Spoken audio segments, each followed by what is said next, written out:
จุองค์คูวัดวาอารามเจริญป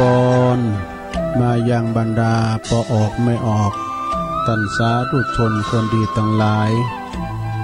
ปอหลวงแม่หลวงปอลุงแม่ป่าปีป่าหน้าเอาอาสถาตินจ้องห้องวัดเถ่าแก่หนุ่มกำใจยิงต่างหลายเนาะอันปีนกีฬานุปาถากสันนิบาลตันเข่าหมู่เฮาเจ้าขาดต่างหลายตื่นจืนกันขึ้นมาเนาะปองก็ตื่นจืนกันมาเจ้าแล้วแต่ก็ฟังเพลงไปเวลาตีสามตัวลุงก็มาเข้ารายการนี้เปิ้นใส่จือว่ารายการซับเปเหละปะกินากะขอนลุงไก่แจงรายการเสียงธรรมแสงทอง ซึ่งเจ้านี้วันนี้ก็ดำเนินรายการบริหารเวลาโดยตนโตแห่งอาตมาภาพเก่ากระผมตุลุงนันชัยวัฒนาคเสโนจัดรายการอยู่สถานีบุญวัดพระธาตุดอยหน่อยตำบลดอยหล่ออำเภอดอยหล่อจังหวัดเชียงใหม่เมื่อถึงเวลาก็มาปบมาปักกันปินเวลาอยู่3 วันโดยกันบางทีก็เพิ่มมาพอเตนเบิ่นพัดสุกเสาปินรายการตุลุงเนาะรับผิดชอบไปจันการปุดนี่ก็เป็นอาจารย์พระครูอภิวัฒนวิกรมเปิ้นก็จะเข้ารายการบางเจ้าก่อน1 ชั่วโมงบางวันก็ชั่วโมงหนึ่งบางวันก็30 นาทีเปิ้นก็จัดสรรแบ่งปันเวลาให้ครูบาอาจารย์เนาะหลายตุนหลายองค์แต่มาออกรายการเปิดเป็นการกระจายหลากหลายเด้อศรัทธาญาติโยมทั้งหลายอันเนี้ยฟังกันไปเนาะนำทำคำสอนขององค์พระสัมมาสัมพุทธเจ้าแล้วก็ฟังกันไปเอาพอโทรทัศน์ก็มีกระปาโท่งมีการนิยายนำเนานะฟังแล้วก็คิดมาฟังนำฟังธรรมดีกว่าเนาะเอาปินติปะติปึงตั้งจิตตั้งใจครูบาอาจารย์ตุลุงฟังตะเมื่อตุลุงทองมาดู เปิ้นว่าวินมาหือปอศอกวินวอกหือปอวาว่าเจ้านะคติธรรมเปิ้นนะเปิ้นอธิบายโมนเลยเนาะก่อนที่จะมามาจ้าสถานีเฮาก็มาไหวพระให้กันเนอลงเนอตื่นกันมาแล้วบ่ลงบางลงโอนเขาแม่บุญพินตึงหลงตึงหลายเปิดความปินสิริปินมังกลาปินมงคลเนาะกับตนกับโตกับขอบกับโคกับลูกหลานตันเต่าไปตีไหนตั้งใดก็ตามไปเนอไปไต่ไปไก่ไปไกปาตังรถยานรถลาพาหนะไปตังบกตังเฮอแห่งหนบุญอากาศเขาดีเนาะขอเดินทางเขี่ยวขาดปลอดภัยเนออยู่ดีมีสุขไหวพระก่อนเนอ อะระหังสัมมาสัมพุทโธภะคะวาพุทธังภะคะวันตังอภิวาเทมิสวากขาโตภะคะวะตาธัมโม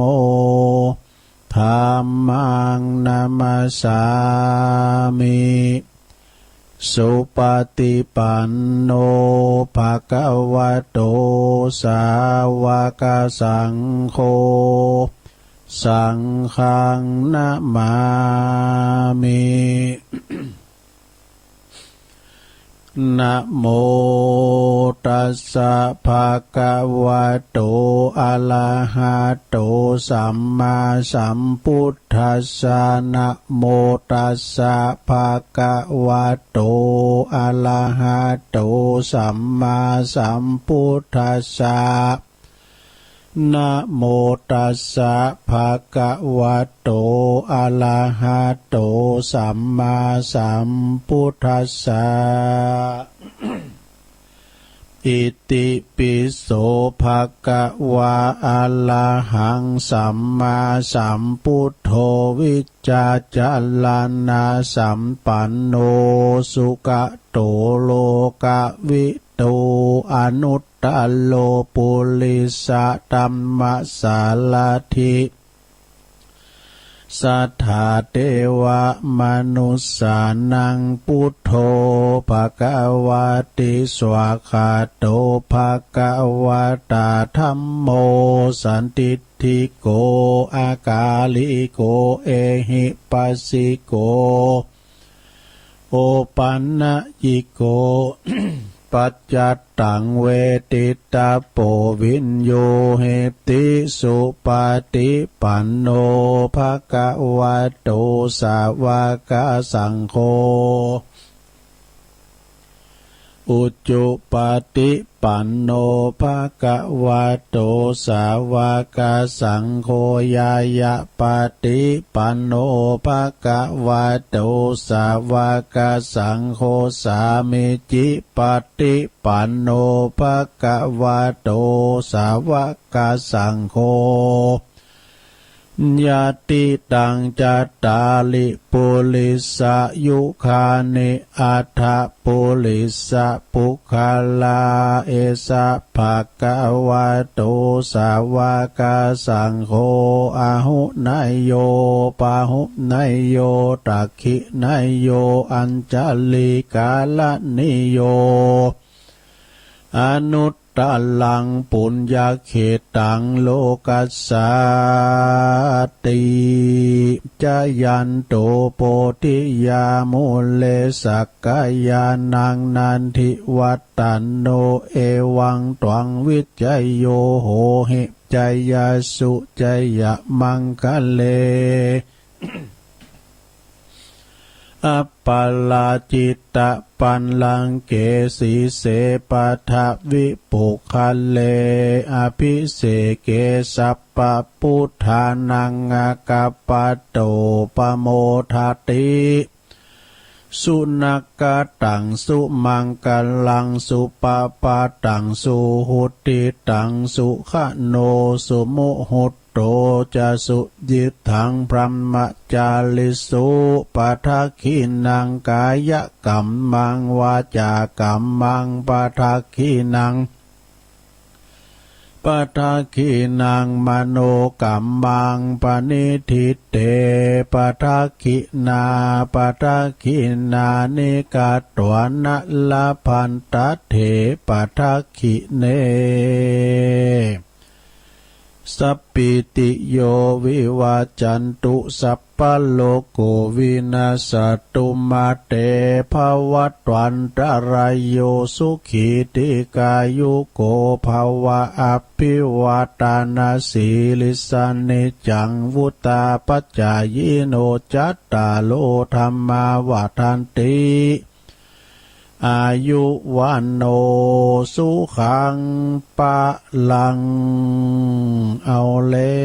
วศรัทธาญาติโยมต่างหลายเอาได้สวดมนต์ไปปิ้นตีเรียบร้อยเนาะว่าผมก่อนนอนสวดมันปิ้นยังลงเนอะฝันสูตรก็ได้เนาะ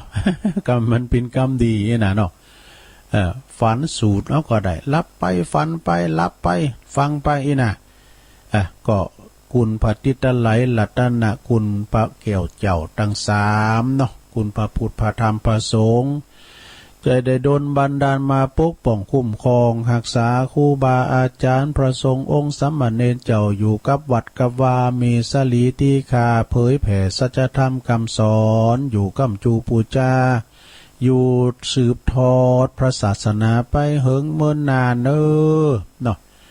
สืบศาสนากันไปปิ้นเจนสุดจินไม่ก็ได้จินโลอย่างสุดจินโพก็ได้จินเมพันวานะเนาะสืบกันไปถอดเนอศรัทธาเนาะแต่ก็ปิ้นเนอนาบุญศรัทธาได้สักการะปูชากราบไหวยึดเหนี่ยวจิตใจพอออกไม่ออกศรัทธาเนาะเปิดมาตานโคเขาก็เอวังโหตุเนี่ยมันแน่นอกแน่นใจพอลงแม่ลงเขาก็เหมือนกันเด้อขอปิ่นกำลังจิตกำลังใจพี่น้องลูกหลานกล้าขายไล่ลองก็ขอกล้าแม่นขายมันสื่อกาดเนื้อไปขายกัดไต่บักก้ากำไรเกินโคนเปิ้นอยู่ใดเฮาอยู่ใดเนาะเฟื่อเพอแผ่กันไปเปิ้นก็จะไปเล่งลูกเล่งโผเปิ้นนะเอาตามแต่ใด แล้วก็ขอให้หมู่เฮาเจ้าขาตั้งหลายอีปอยแมวติดต่างติดเต้นก็ขอปิ้นกำลังจิตกำลังใจเด้อ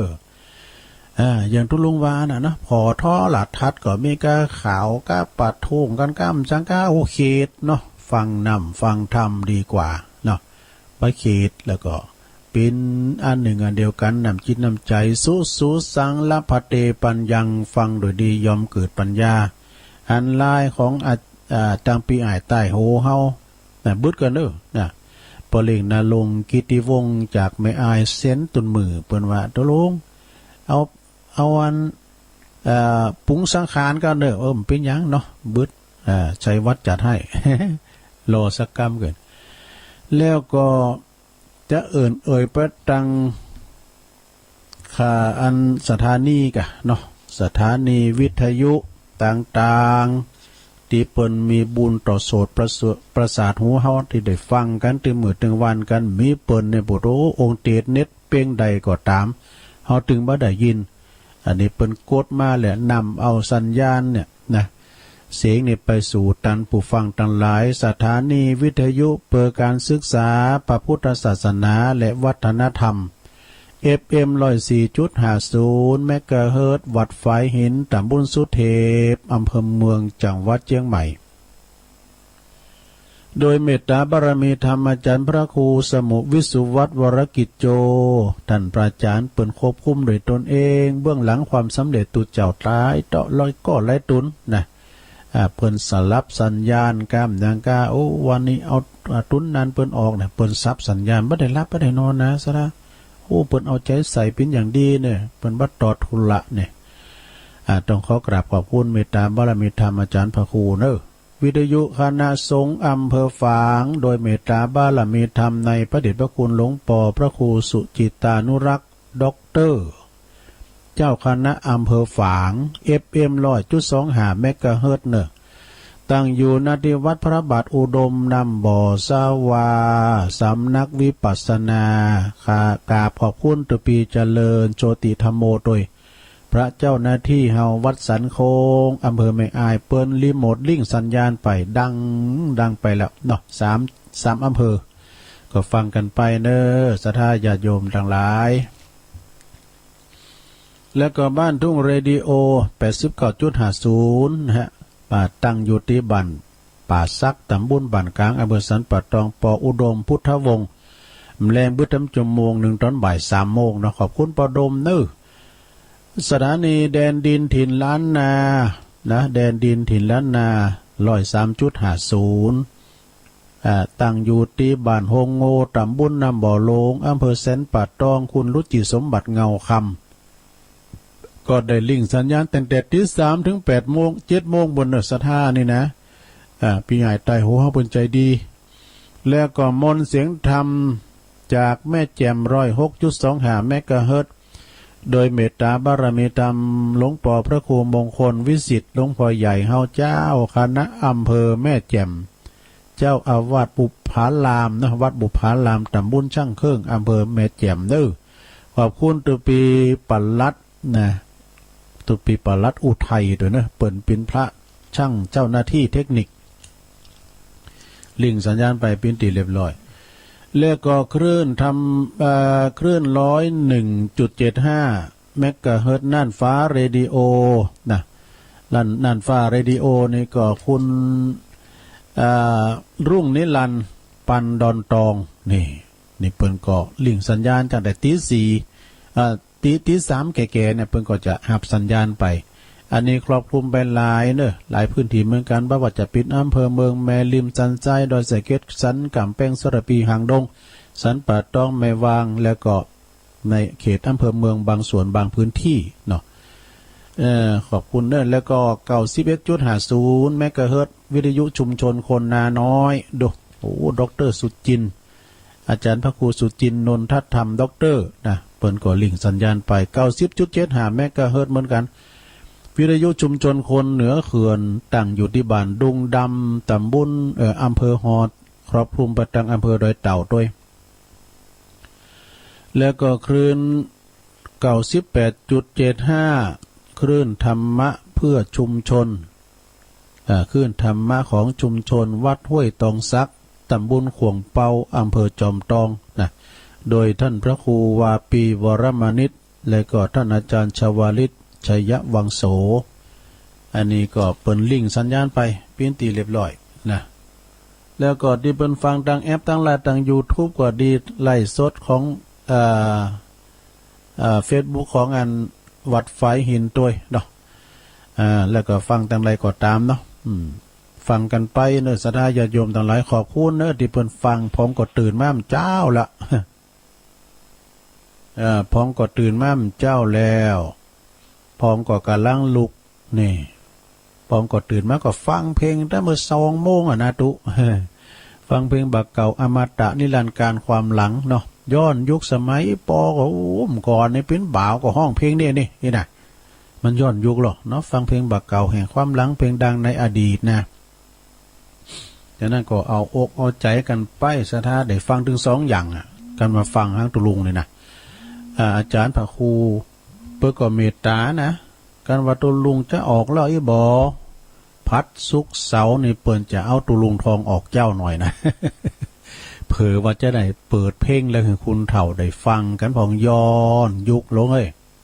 นะย้อนยุคก็ฟังกันไปเนี่ยศรัทธาญาติโยมไปขึ้นอย่างหนักเนาะวันนี้นี่ศรัทธาญาติโยมทั้งหลายเป็นวันพัดตี4แล้วเนอะวันนี้นะพฤหัสบดีที่4ของเดือนมีนาคมวันนี้นะก็เข้ามาสู่ในวันพัดที่4แล้วนะวันเดินนี่ก็ว้ยเนาะศรัทธาแล้วก็เดือนมีนานี่ก็จะฮ้อนแต่ว่านี่ก็บดมืดเหมือนกันนะมีความแปรปรวนเพิ่นว่าจะมีพายุฤดูร้อนนะจะมีพายุแล้วก็มีฝนจะตกมาก็ขอมันตกดีตกงามแต่ฝนเลยจะไปมีลมจะไปมีบ่เฮ็บเนาะตกดีตกงามของมันเปล่งใสไว้ยะที่กรรมนึงโลการฝนตกมาให้เตือนเนี่ยหันดอยหลายๆลงประเดี๋ยวนี้พอไปดังๆพ้นผิวเนอะ ก็มาฟังรายการธรรมะยามเจ้ากันต่อไปสัพเพเหระคืนนี้ก็เป็นคืนของขวัญใจประชาชนคนเฒ่าคนแก่ที่เปิ้นนอนบ่หลับตื่นมาจับก็ดี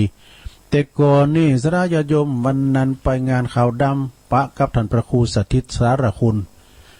กันว่าโอ้เฮาก็เป็นอมตะมากันเนอะตะลุงได้จะได้ก็จัดมาจัดเมินเนี่ยความจริงก่อนนี่ตีครูบาอาจารย์เปิ้นจัดนักเริ่มเดียวนี่ก็เนอะซะนะยามเมื่อสมัยเรียนสถานีวิทยุต่างแม่ขายใหญ่ต่างอยู่บุญวัดประทาโดยน้อยนะตัวลุงเขาได้จัด2 วันก็ดูวันเสาร์วันติดคืนนะ โอ้คุณก่อนครูบาอาจารย์บุคลากรก่อนนักนะสถาตัวลุงลำดับก่อนนะเพราะว่าจะปิ้นวัดป่าหกฟ้าพระครูสุนทรปัญญารัตน์อันนี้ปุถโธเปิ้นเตดแปลถ้ำห้อยไห่ผู้นามก่อนเนี่ยเปิ้นก็ปิ้นนักจัดรายการเก่านะโอ้แฟนคลับเปิ้นก่อนนักก่อลายเนาะช่วงระยะหลังๆเปิ้นว่ามันค่อยมีเวลาเนาะเปิ้นปิ้นเจ้าคณะตำบลเปิ้นก็รับฟังปิ้นติปรึกษาไปท่านพระครูท่านมหาจำลองฮะเนาะสารธรรมนะเปิ้นว่าสารทะคำคืดคำจามอย่างข้านี่นะวัดดุงหลวงเพิ่นก็เคยมาจัดนะพระครูสุตตกัลยาณกิจสมัยก่อนเนี่ยเปิ้นเป็นพระมหาจำลองดอกแล้วก็ทางซ้ายหลายปีก็มีนะตัวลุงก็มาเกิดว่าโอ้ตุปีบุญกรรมวัดหนองเกิดก็เคยมาจัดเตทำเปิ้นในปุตไปโมนบ่ดึมเจ็บใหม่หอกกรรมจ้าอย่างครูบานะมีกรรมเจ็บกรรมใหม่เด้อตุปีครูบาบุญกรรมเนี่ยนะพระครูประสิทธิ์วีรศาสตร์นะเจ้าอาวาสวัดน้องเกิดแล้วเมื่ออ่านนั้นเป็นพระปลัดอยู่ดูเดี๋ยวตุปีเดชวัดป่าศรีเสดทำดูอันนี้ก็นักจัดรายการเก่านะอันนี้เดชยองแล้วตุลุงกันเนอะเปิดดึงยองนะเนาะพระครูอินทวันทำลงเจ้าวัดป่าศรีเสดเพื่อความเลื่อมเฮาดูเขากำก็มาขอเฮาไปจุยเนี่ยแม่เปิ้นโยมแม่เปิ้นตายเปิ้นจะมานิมนต์ตุลุงอยู่เนาะอย่าได้ไปจูงศพเปิ้นอยู่อันศพแม่นะศพโยมแม่ของตุปีเดชเนี่ยซะนะป่าศรีเสดนะเตทำโมนโตเปิ้นปิ่นโคศกจัดพิธีกรอย่างต่างๆเพื่อดื่มละกำยอง แม่แต่ปุ้นน่ะวัดคำแมสเก่าเบิ่งก็มาเราจัดเนาะรายการครูบาเนี่ยก็สิทธินะตุงปุยนำโดนะหลวงพ่ออาจารย์พระครูสุคนบุญญากรเนี่ยเพิ่นก็เคยมาจัดโดเทศธรรมในปุตโตนั่นเน็ตเนอะสวดมนต์กับเน็ตอันท่านพระครูนะตุงปุยวัดป่าล้านน้ำล้วัดป่าล้านเนื้อนะป่าล้านเนื้อกับพระครูปิยะศีลวิเชียรเนี่ยปิยะศีลวิเชียรเนี่ยนะเพิ่นก็เคยมาจัดก่อนนี้เพิ่นมากันเป็นตำบุญหรอกนะมาจัดกันเป็นกลุ่มน่ะ3 ตุนของ4 ตุนมาโมนแล้วเท่าต่างงานตำบุญยางครามก็มีพระครูสถาพรเนี่ยพัฒนาลังสีวัดใหม่พัฒนาเนี่ยเจ้าคณะตำบุญเนี่ยเปิ้นเตธรรมโมนเนอะเพิ่นก็มานะก่อนเพิ่นก็มาเนี่ยรู้การคมนาคมก็ลำบากเพิ่นกันเอารถมีรายการโดนรถ4 ประตูก็มีนะแล้วก็ปุ้นไกลที่สุดก็ป่าจำกูนี่เป็นด็อกเตอร์สมนึกจารโน เปิดเอาเนนเข้ามาตัวอย่างนี้อันนี้เป็นไทยเดี๋ยวอะไรทำไมนะไหนยังจำได้อยู่นะสถาเพิ่นสอบเล่งลงทานอาจารย์สมนึกด็อกเตอร์นี่นะเพียวมงกรตุปีบุญมาทำโนมงกรนี่จำได้อยู่นะสถามันมึนแล้วนะเป็น10 ปีดูพระมหานเรศทำโนวัดตุนแหน้อยอันนี้เปิ้นปิ้นปริญญาโทเปิ้นไปอยู่เมืองนอกแล้วก็ทำเนี่ยเปิ้นไปปิ้นตุโลงอยู่ตั้งได้สิงคโปร์ไว้ตั้งได้เนี่ยได้ยินท่านอุทัยว่านะว่าตุปีไทยว่าแล้วก็ที่ลงรับคันไปก็มีท่านพระมหามาโนดมานิโตนี่อันนี้ก็เปิ้นมาจัดรายการแล้วก็โทแล้วดอยหลังถ้ำแล้วรถตุปีไทยแถมเนี่ยนี่เปิ้นก็เสียงบุญไปดู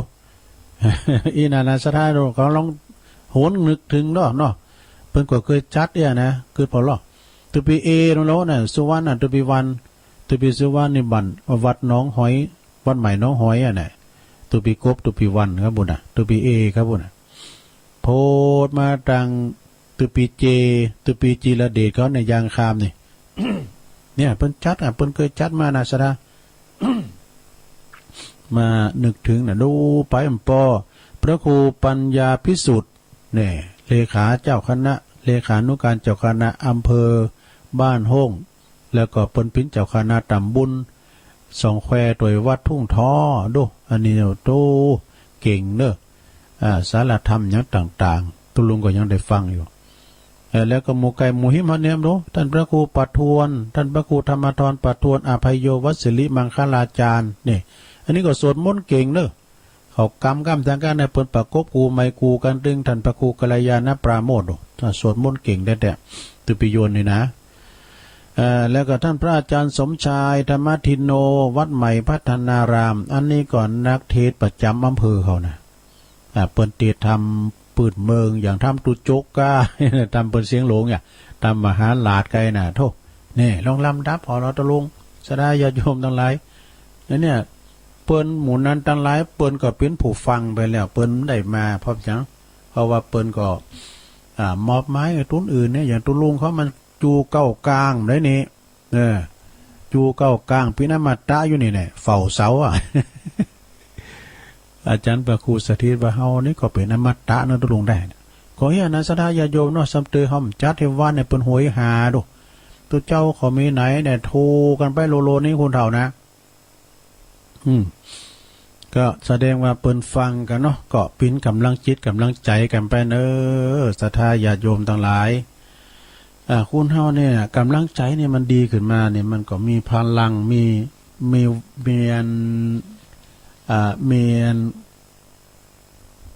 ีการที่จะจัดกันต่อไปนะว่ามันมีพลังนะพลังความที่ว่าเปิ้นฟังเฮาอยู่ดูนี่เฮาก็ว่ากันไปอย่างนี้เนาะต้องคุ้นคว้าเป็นนักคุ้นคว้าด้วยนะตุลุงเขาเนี่ย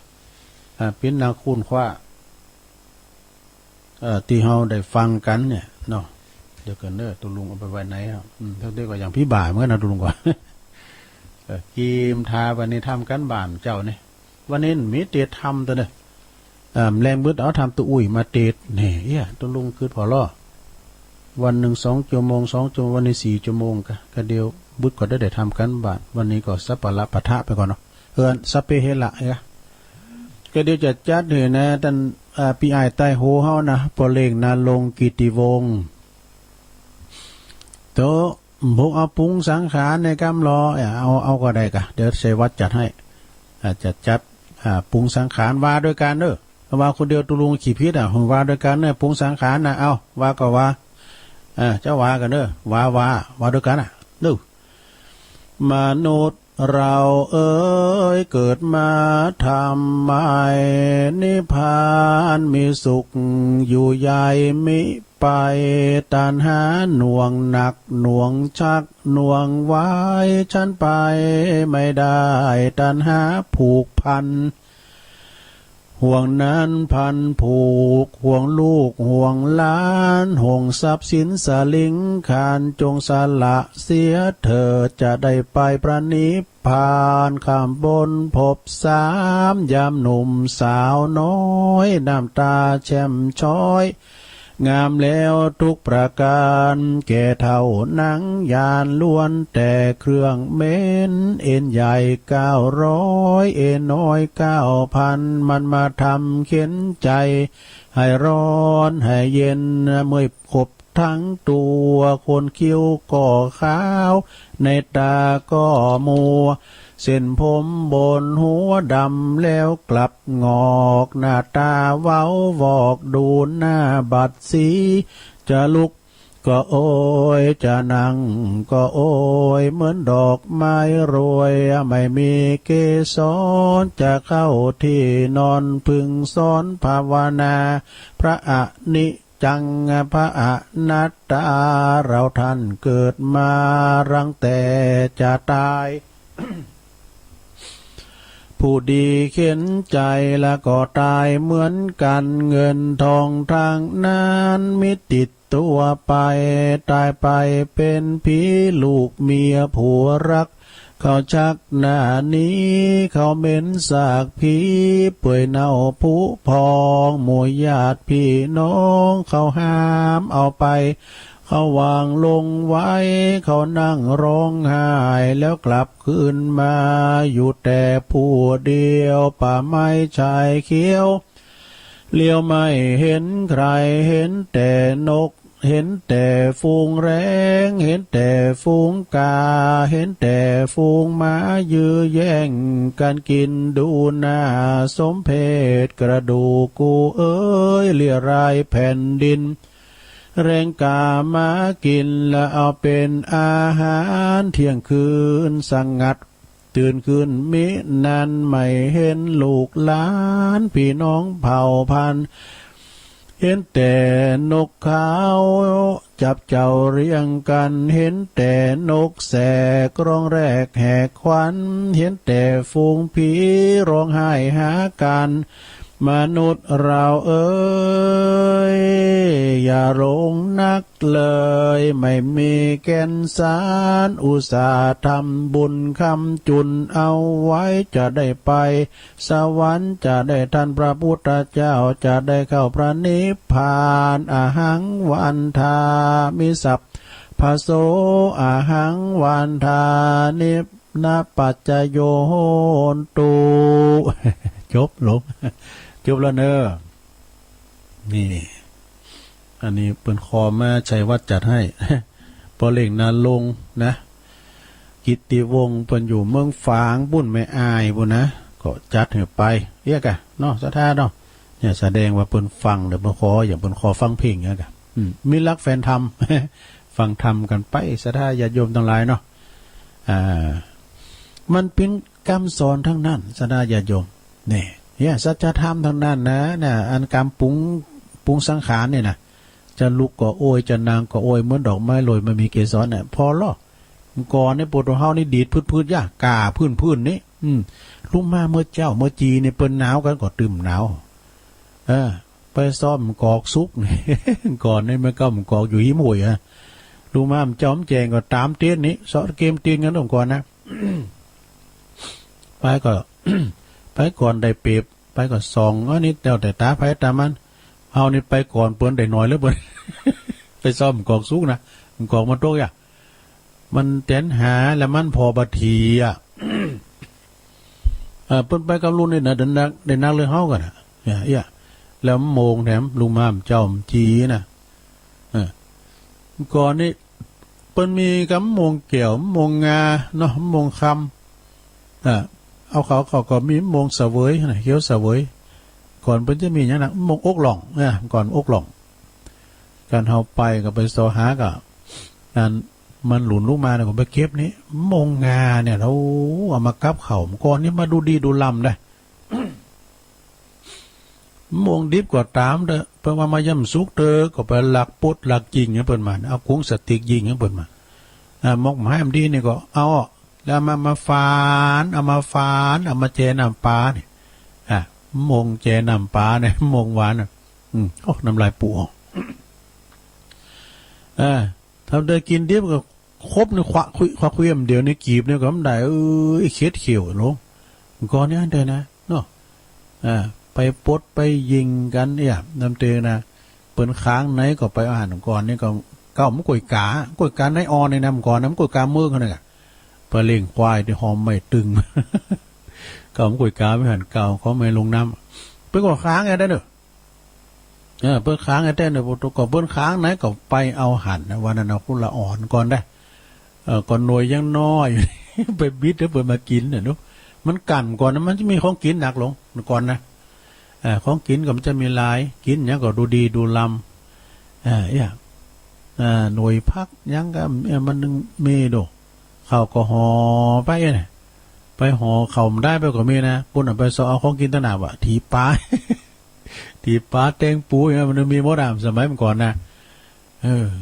เล่งโง่เล่งควายอยู่กับไฮกับโซนไทยไฮไทยหน้าลูกทุงอาหารการกินก็ดูกลางตุงกลางหน้ามีพักบุ่งก้านี่โบกควักโบลอยเนี่ยปูปลาหอยยังเนี่ยมันมีหันมดลง เดี๋ยวนี้มีอยู่กาดมั่วได้ลงได้มันอยู่กาดเพราะนะของกินเดี๋ยวเนี่ยมดสุ่มมดเอาไปเสียมดสุ่มนะมดสุ่มมดแดงเงี้ยกะเปิ้นถึงเอามาขายลงเนาะอีโดเนี่ยสถานญาติโยมทั้งหลายเอ้ยมันปีนไปอ่านแต่ในบ้านเมืองเดี๋ยวเนี่ยกันมีตังก็มีกินเด้อมีตังก็มีกินหมายความว่าจังไดก็คือหมายความว่าการไปกาดมันมีอาหารโมดลงเอ้ยถ้ากินหยังถ้าอ้อมหยังมันมีอาหารโมดอ่ะของกินของว่าการมีสตางค์นะเอาอันนี้มาวาดำก้ามกันลงเอ้ยฟังไปเถอะฟังไปรับไปก่อนเป็นหยังวันนี้มีทำเตะเติมแรงไปเกินจะไปสอบคุณความคือแล้วใครรับก็เริ่มได้เรียบทำไหวนะตุ้ลุงมันต้องเรียบทำพระพยาปึกลงเอ้ยติดเรียไปหอมเนี่ยหมายความว่าอย่างเขาไปบุป่ากะไปหอมในหันหูแนวแล้วหรอมาถึงหันก้าเนี่ยมันง่ายแต่ว่าเขาไม่ได้เรียบเขาก็มกาเนี่ยขาดโต๊ะเก่าก่อน อันคุณทำก่อนเพื่อนนอนบัดนี่กะโต๊ะแต่ว่าตาล้านเพื่อนไปตีทำอันนามันไปต่างหนาเนาะคุณถามเนี่ยลุงไปเลยละลุงไปทำบุญไปทางงานสลามันไปพอสลายวะเป็นร้ายตุลุงก็เนี่ยมันเตะทำนะไปต่างหนาตีนอนพระพุทธเจ้าอันนี้มันยังไงมันเตะทำพินเลยไปต่างหนาเดิมพันมันถึงจะต่อไปอนิวามก้ามเกินนะชั่วดีอยู่ที่ใจนี่คุณเฮานี่นะมีอยู่7อย่างเนอะลงเนอะ1ใจดีใจให้ก็พินผีนี่ใจให้ก็พินผีก็คือว่าโมโหโตโสโกทะโกทังอย่างต่างๆเนี่ยมันเหมือนผีเข่าดูปตกันคุณเฮานี่นะการมันใจเห็นใจป๊อดเนี่ยนะคุณมีความดันเนี่ยจะไปมีความเขตเนอะความดันจะขึ้นนะหลวงวันนั้นตุลุงไปช่วยงานที่วัดแพโป่งไปเสกบอกความดันนะเปิ้นเอาอันนี้เลยหลวงเปิ้นเอาบอกอย่างนามาซุปที่เก้าแขนหน่อยนี่แล้วก็เปิ้นเอาอันมัดคล้ายๆกับมัดมันเอาจับสายนี่นะมันตัวกันมันแก้ออกวาดเนาะเดี๋ยวมันกดตัวอาหารมันปึ้งเข่าบริแขนจะปุ๊ดปึ้งเข่าเดี๋ยวมันโผล่เปิ้นบอกโอ้ตัวลงค่าสูงไปเนอะตัวใด142ดูให้สูงมาหน่อยเดี๋ยวตัวลงพักกำเดียวเนี่ย พักคำเดียวสัก5 นาที10 นาทีใส่ผมกำเหลืออยู่137พอดีอยู่แต่คุมเสียงเด้อโอ้โธ่เนี่ยศรัทธาญาติโยมเด้อกันความดันสูงก้าเนี่ยวัดปอพองใจร้ายเป็นผีใจดีเป็นคนเนี่ยกันใจดีเฮานี่นะใจของคุณเฮานี่นะอย่างว่ากะห้องหัวใจกันเฮาเอาหยังใส่มันก็จะเป็นเอาสีแดงเขาใส่ก็เป็นห้องสี เนาะใจดีเป็นใจดีแล้วก็บอกว่าใจดีน้ำใสใจดีอย่างนี้ก็น้ำขุนนะใจดีก็คือเป็นคุณคุณเฮานี่ถ้าใจดีนะแสดงออกทางกายยิ้มแย้มแจ่มใสคุณเฮาใจดีนะปุตโตมันดึงแสดงออกซะด้วยกันนะพอหรอกการคุณใดและห้องเพลงอยู่ในคอนอ้อแอหรือว่าผิวปากกันเนี่ยหมายความว่าใจเป็นดีอารมณ์เป็นสุนทรีนะแล้วกันว่าอยู่ไหนในกกงกในปุตโตพอหน้าในซกตกไว้นะอย่างโง่สูกไปเข้าไก่มัน ใจให้หรอเนี่ยนะใจให้เป็นผีใจดีเป็นคุณเนาะซ้ำเติมปากจ๋าในวันคำในดักกึกมึกนี่จะไปยี่อ่านนะลงเนอะสถานการณ์เขาอยู่คนเดียวโดดเนี่ยนะมันงอมอยู่กับคุณหลงคุณหลายเนี่ยก็เขาไปกินแป้ตาลคุณหลงคุณหลายมันรูกินรูตาลเนี่ยก็เขาอยู่คนเดียวเนี่ยโอ้มันจัดต้านเนี่ยแต่ละเตอเนี่ยโท่งคืนแล้วคือแถมนะล่อเอาลงไปพอล่ออย่างว่านั้นเอาไปเมืองปานบรุคณะกรรมการเนี่ยจดปมเต้นนี่ เนาะเป็นรูกินรูตาลกันนะกะเนี่ยศรัทธาจะไปใจให้เด้อใจให้เป็นผีใจดีเป็นคุณนะข้อที่3ใจกังวลเป็นบ่านี่บ่านี่ก็คือมันกังวลบ่าหลายอย่างบ่านี่ออกอาการผีบ่าไปอย่างดมก่อนในผีบ่านี่ผีบ่ามก่อนนี่มันนึงนอนเฮนอนหายไปอันน่ะลงนอนเฮนอนหายไปชาวเตือเปิงก่อตะบะแตกปองก้ากลายเป็นผีบ่าเฮนหนักลำไปก้าหรือว่าเกิดมาก่อมันก็จะปิ้นอย่างนั้นก้าผีบ่านะอย่างผีบ่าที่มันเดียงคุณก็มีนะก่อนนั้นจังมีนะคุณก่อนนะเนาะมันจะมีไฟฟ้าหุ่นตั้งยางรถเนี้ยก็มันก็เรียกว่ามีลาดยางเลยเนาะกันแรงมาคำมันก็กันได้ยินเปิ้นอื่นกันนะมาว่อเนาะ ก่อนนี้มันมีนะมาว่อนะ6 คืนเฮินกันนี่บโลนี่ควายหาดเด้อควายหาดก็มีนะหลงควายหาดเนี่ยผีบ่ามาเนาะ มันมีไอ้สปาอะไรก่อนนะชนบทโลกเขามาเลี้ยงควายหมูให้เหล่านะอยู่ตั้งให้เหล่าได้ยินเปิ้นไล่ควายนะใครหน้าห้อยขวาได้ยินอย่างนั้นก่อนมันดังเหมือนกันเนอะแล้วก็ไก่คันก็งูห้องก็ควายห้องก็หมูห้องก็เนี่ยมันเด้อแหละเอาอยู่ตั้งให้เหล่านะเรามาฟังกันในบาทนะไก่คันเด้อคุณก็เนี่ยหอกงูหอกควายเนี่ยมันเป็นวิถีชีวิตของชนบทร่วมก่อนเป็นเสน่ห์อย่างนึงนะอะไรควายออกแหล่งไปควายบางตัวนี่มันก็ยิงเย่ขายหน้าขายตาเขาโดนด่ากูกันปิ้นอีไลไป เพิ่นก็มีอะไรไปกดตายเมื่อละควายแม่ตัวนั้นมายี่อันแล้วเพิ่นน้ำตัวเพิ่นเพิ่นก็ว่าขี่สมาเด้อไปขี่น้ำตัวเพิ่นแล้วอันปน้อยเพิ่นนั่งอยู่หั่นอยู่คอกชุดเจ้า ก็ขี่กันมาเดี๋ยวนี้ก็เอาหลายติดตึงควายตึงคุณเฮานี่โกนี่เห็นตามเดียวละเอาไม้ความมาลุบก็มันของยีอันนี่อันควายตัวนั้นก็อยู่คอกสุดเจ้าก็มันขี่นี่ว่าอันเตะการเปิดเต็ดน้ำดูไปก็เอาเฮ้ยมันได้หยาบมาได้ลงนะมันได้หยาบไอ้ใจกังวลก็เป็นพี่บ่าในลงเนอ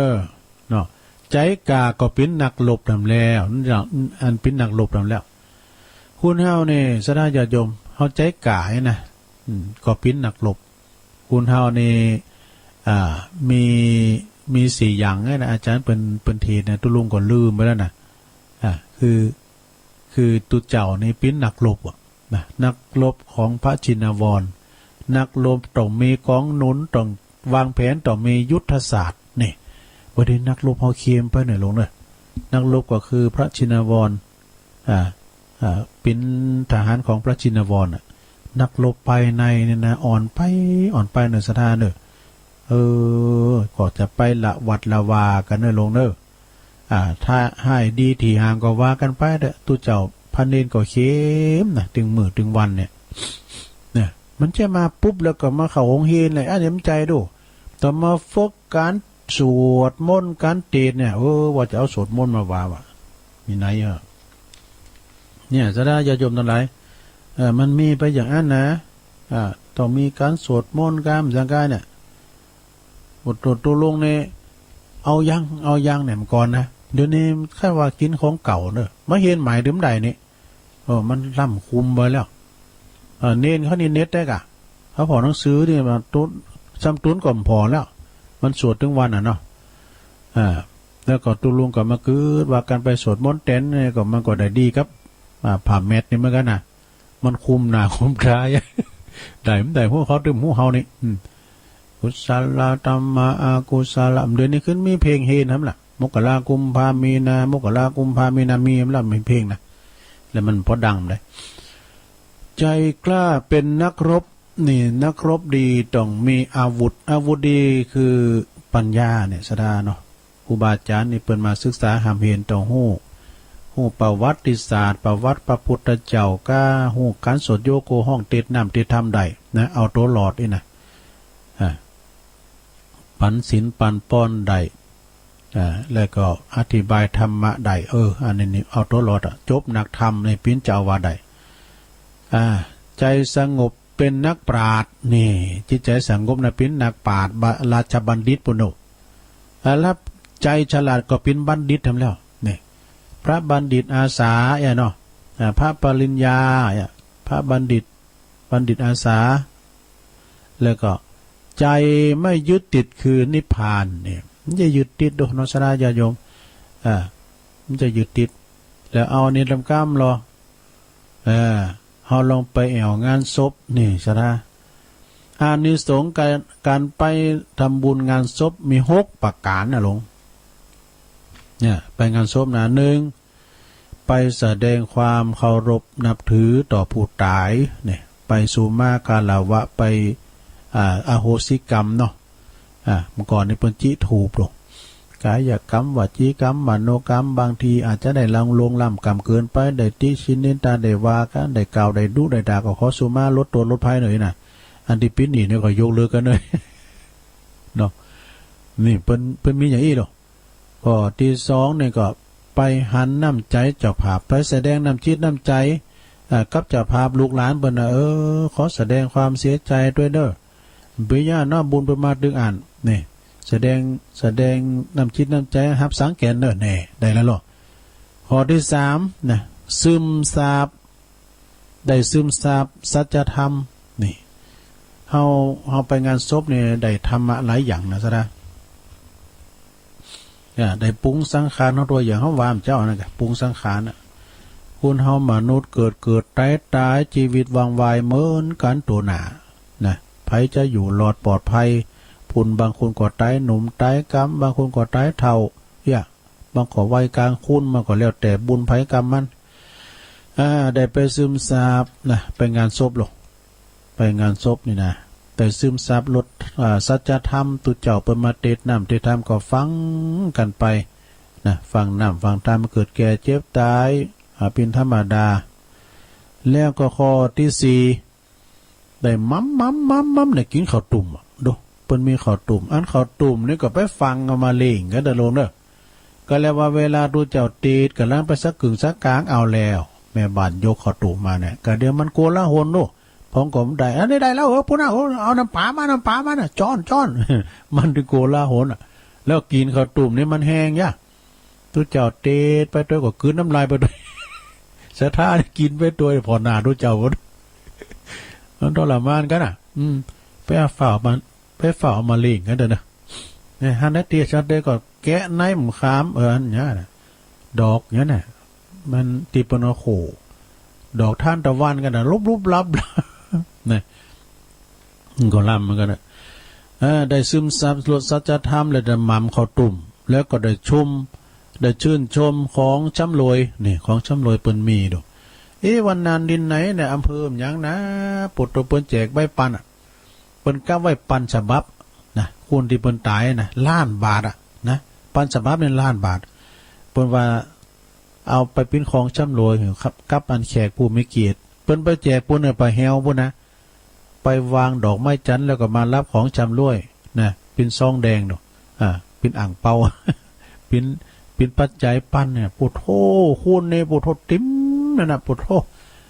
ปีนี้โมนแหละก็มานะตกรางวัลจะดีเด็ดปั้นนี่กันเนาะไปส่งศพเนี่ยพองก่อนมันยังมีถึงวันปุโธเก่าแจงบนตายมันในมีเนาะข้อที่5ได้ชื่นชมในของชำร่วยของชำรวยมันมีหลายอย่างสเตอร์ก็เป็นยาพองก้ายาหอมสาแหล่งพองก้าเตอร์ก็เป็นก้มบีบเนี่ยวันนั้นตุลุงไปตีแม่เนี่ยก็แม่จันเนี่ยนะแม่จันแม่จันที่หลายปีเนี่ยบ้านวังสวนกุยเนาะแม่จันเปิ้นแจกเปิ้นอันนั้นเปิ้นอายุเปิ้น72ว่ะโอ้ยศาสตร์ไป73น่ะเขาหมอเพิ่มไม่หน่อยเนาะจับบ่เนี่ยแล้วก็เปิ้นแจกก้มบีบน้อยนะน่าฮักเลยนะเอาไว้2 พอนาฬิกาได้จะเดียก้มบีบน้อยไฟฉายนี่ข้อที่6สุดท้ายไปเลยได้ลอยทางลัดนี่ในบางคนนี่ก็บอกโอ้ก็ย้ำขึ้นน้ำหน่อยเนาะอายุแม่จันเนี่ยอายุแม่จัน72มันออก73บางคนเปิ้นหูโดเปิ้นเอาขึ้นโดตายนี่เป็น0นี่เนาะอันนี้ก็จบไปตอนนี้ก็เอานี่มาว่าทำกรรมหนึ่งเกินงานศพเนี่ยได้ยังพองจากงานศพเดี๋ยวกันเด้อตัวลุงเนี่ยมันอย่างอันเนี่ยอย่างกองวุ้งละมีไหนอันนี้เอามาจักมานี่จักมานี่เอาอันนี้มาไว้ก่อนเนาะแก่เขินนะเอาไปงานศพได้อันยังพ่องให้ว่าเพิ่นว่านะไปเปิดไปหือเจ้าพาพันน่ะอีกอะ ไปหือเจ้าพาพันน่ะไปถ่ากินเหล้า อันนี้ผ่านหลักไปกะกินไอ้นี่ โอ้บ้าเนี่ยมันคุณตายนะบริเข้าทกสสหกรณ์เอาบาลินยุเคียงบ้าเนี่ยคือด้านลาบจีนบุจะเคียงบ้าเอาเรามาได้ตื้อไอ้เอาไอ้มาบ้า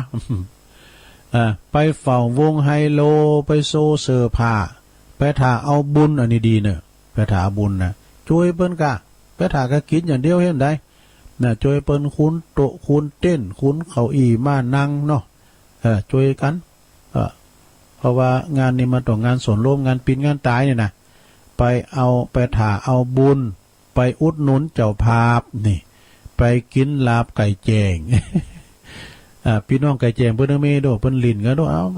ประมาณ2-3 กิโลป่ะเนี่ยเพิ่นก็ลาบดึกลาบไก่แจงกันนี่ แล้วก็ไปถ่ากินลาบไก่แจงไปแกงเป็นเกิบนี่ ไปเสิร์ฟไปช่วยเสิร์ฟอาหาร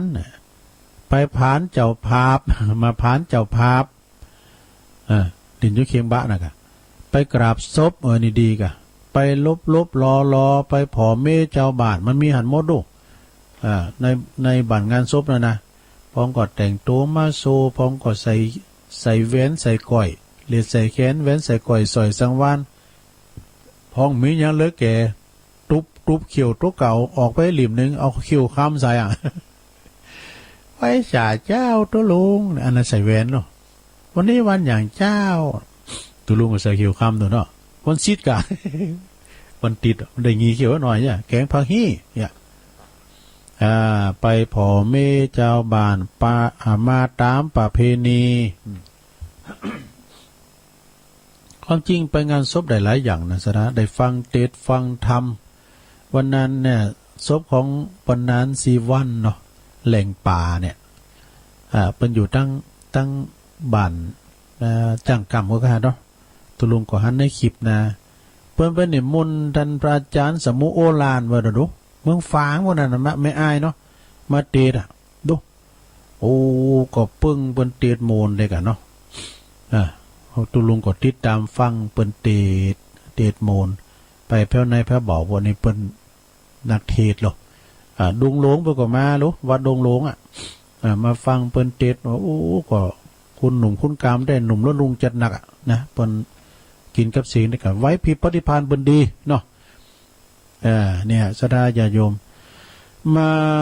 ถ้ากินเหล้ามาเฝ้าเอาแกงมาแยงพ่อแม่ใหม่มาใส่มือใส่แห้ง มาใส่บาใส่แห้งมาใส่แกงใส่ข้าวมาถาเอาบุญถาบุญดีนะสนะอันนี้เอามาเสริมแล้วเนาะสนะเนาะเอามาเสริมบาได้ต่อไปนี่เอานี่มาวาทำกรรมหนึ่งเกินตัวลุงมันปิ้นจะปิ้นนานนะ กึดไหนใดก็วาไปนะเอาลูกไปกำบ่ความจริงก็มีหลายอยู่นะสนะมีหลายอยู่ก็อันนี้สงนะมีไหนเยอะนี่ตัวลุงก็กี้มันจะดีนะเอาเนียมกำหนึ่งก่อนได้ชั่วโมงแล้วฮะหลงนะวันนี้ก็จะมีโต๊ะจุยหน่อยเด้อสถานเด้อจะได้อ่านชื่อพี่น้องดันเซนเขาแคบกลางเปิดมาทำบุญแต่ว่าลำรถตู่เนาะวันนี้มีข่าวสารงานบุญหลายเนี่ยงานบุญตั้งหลายก่อนแล้วไปแล้วว่าจะเป็นงาน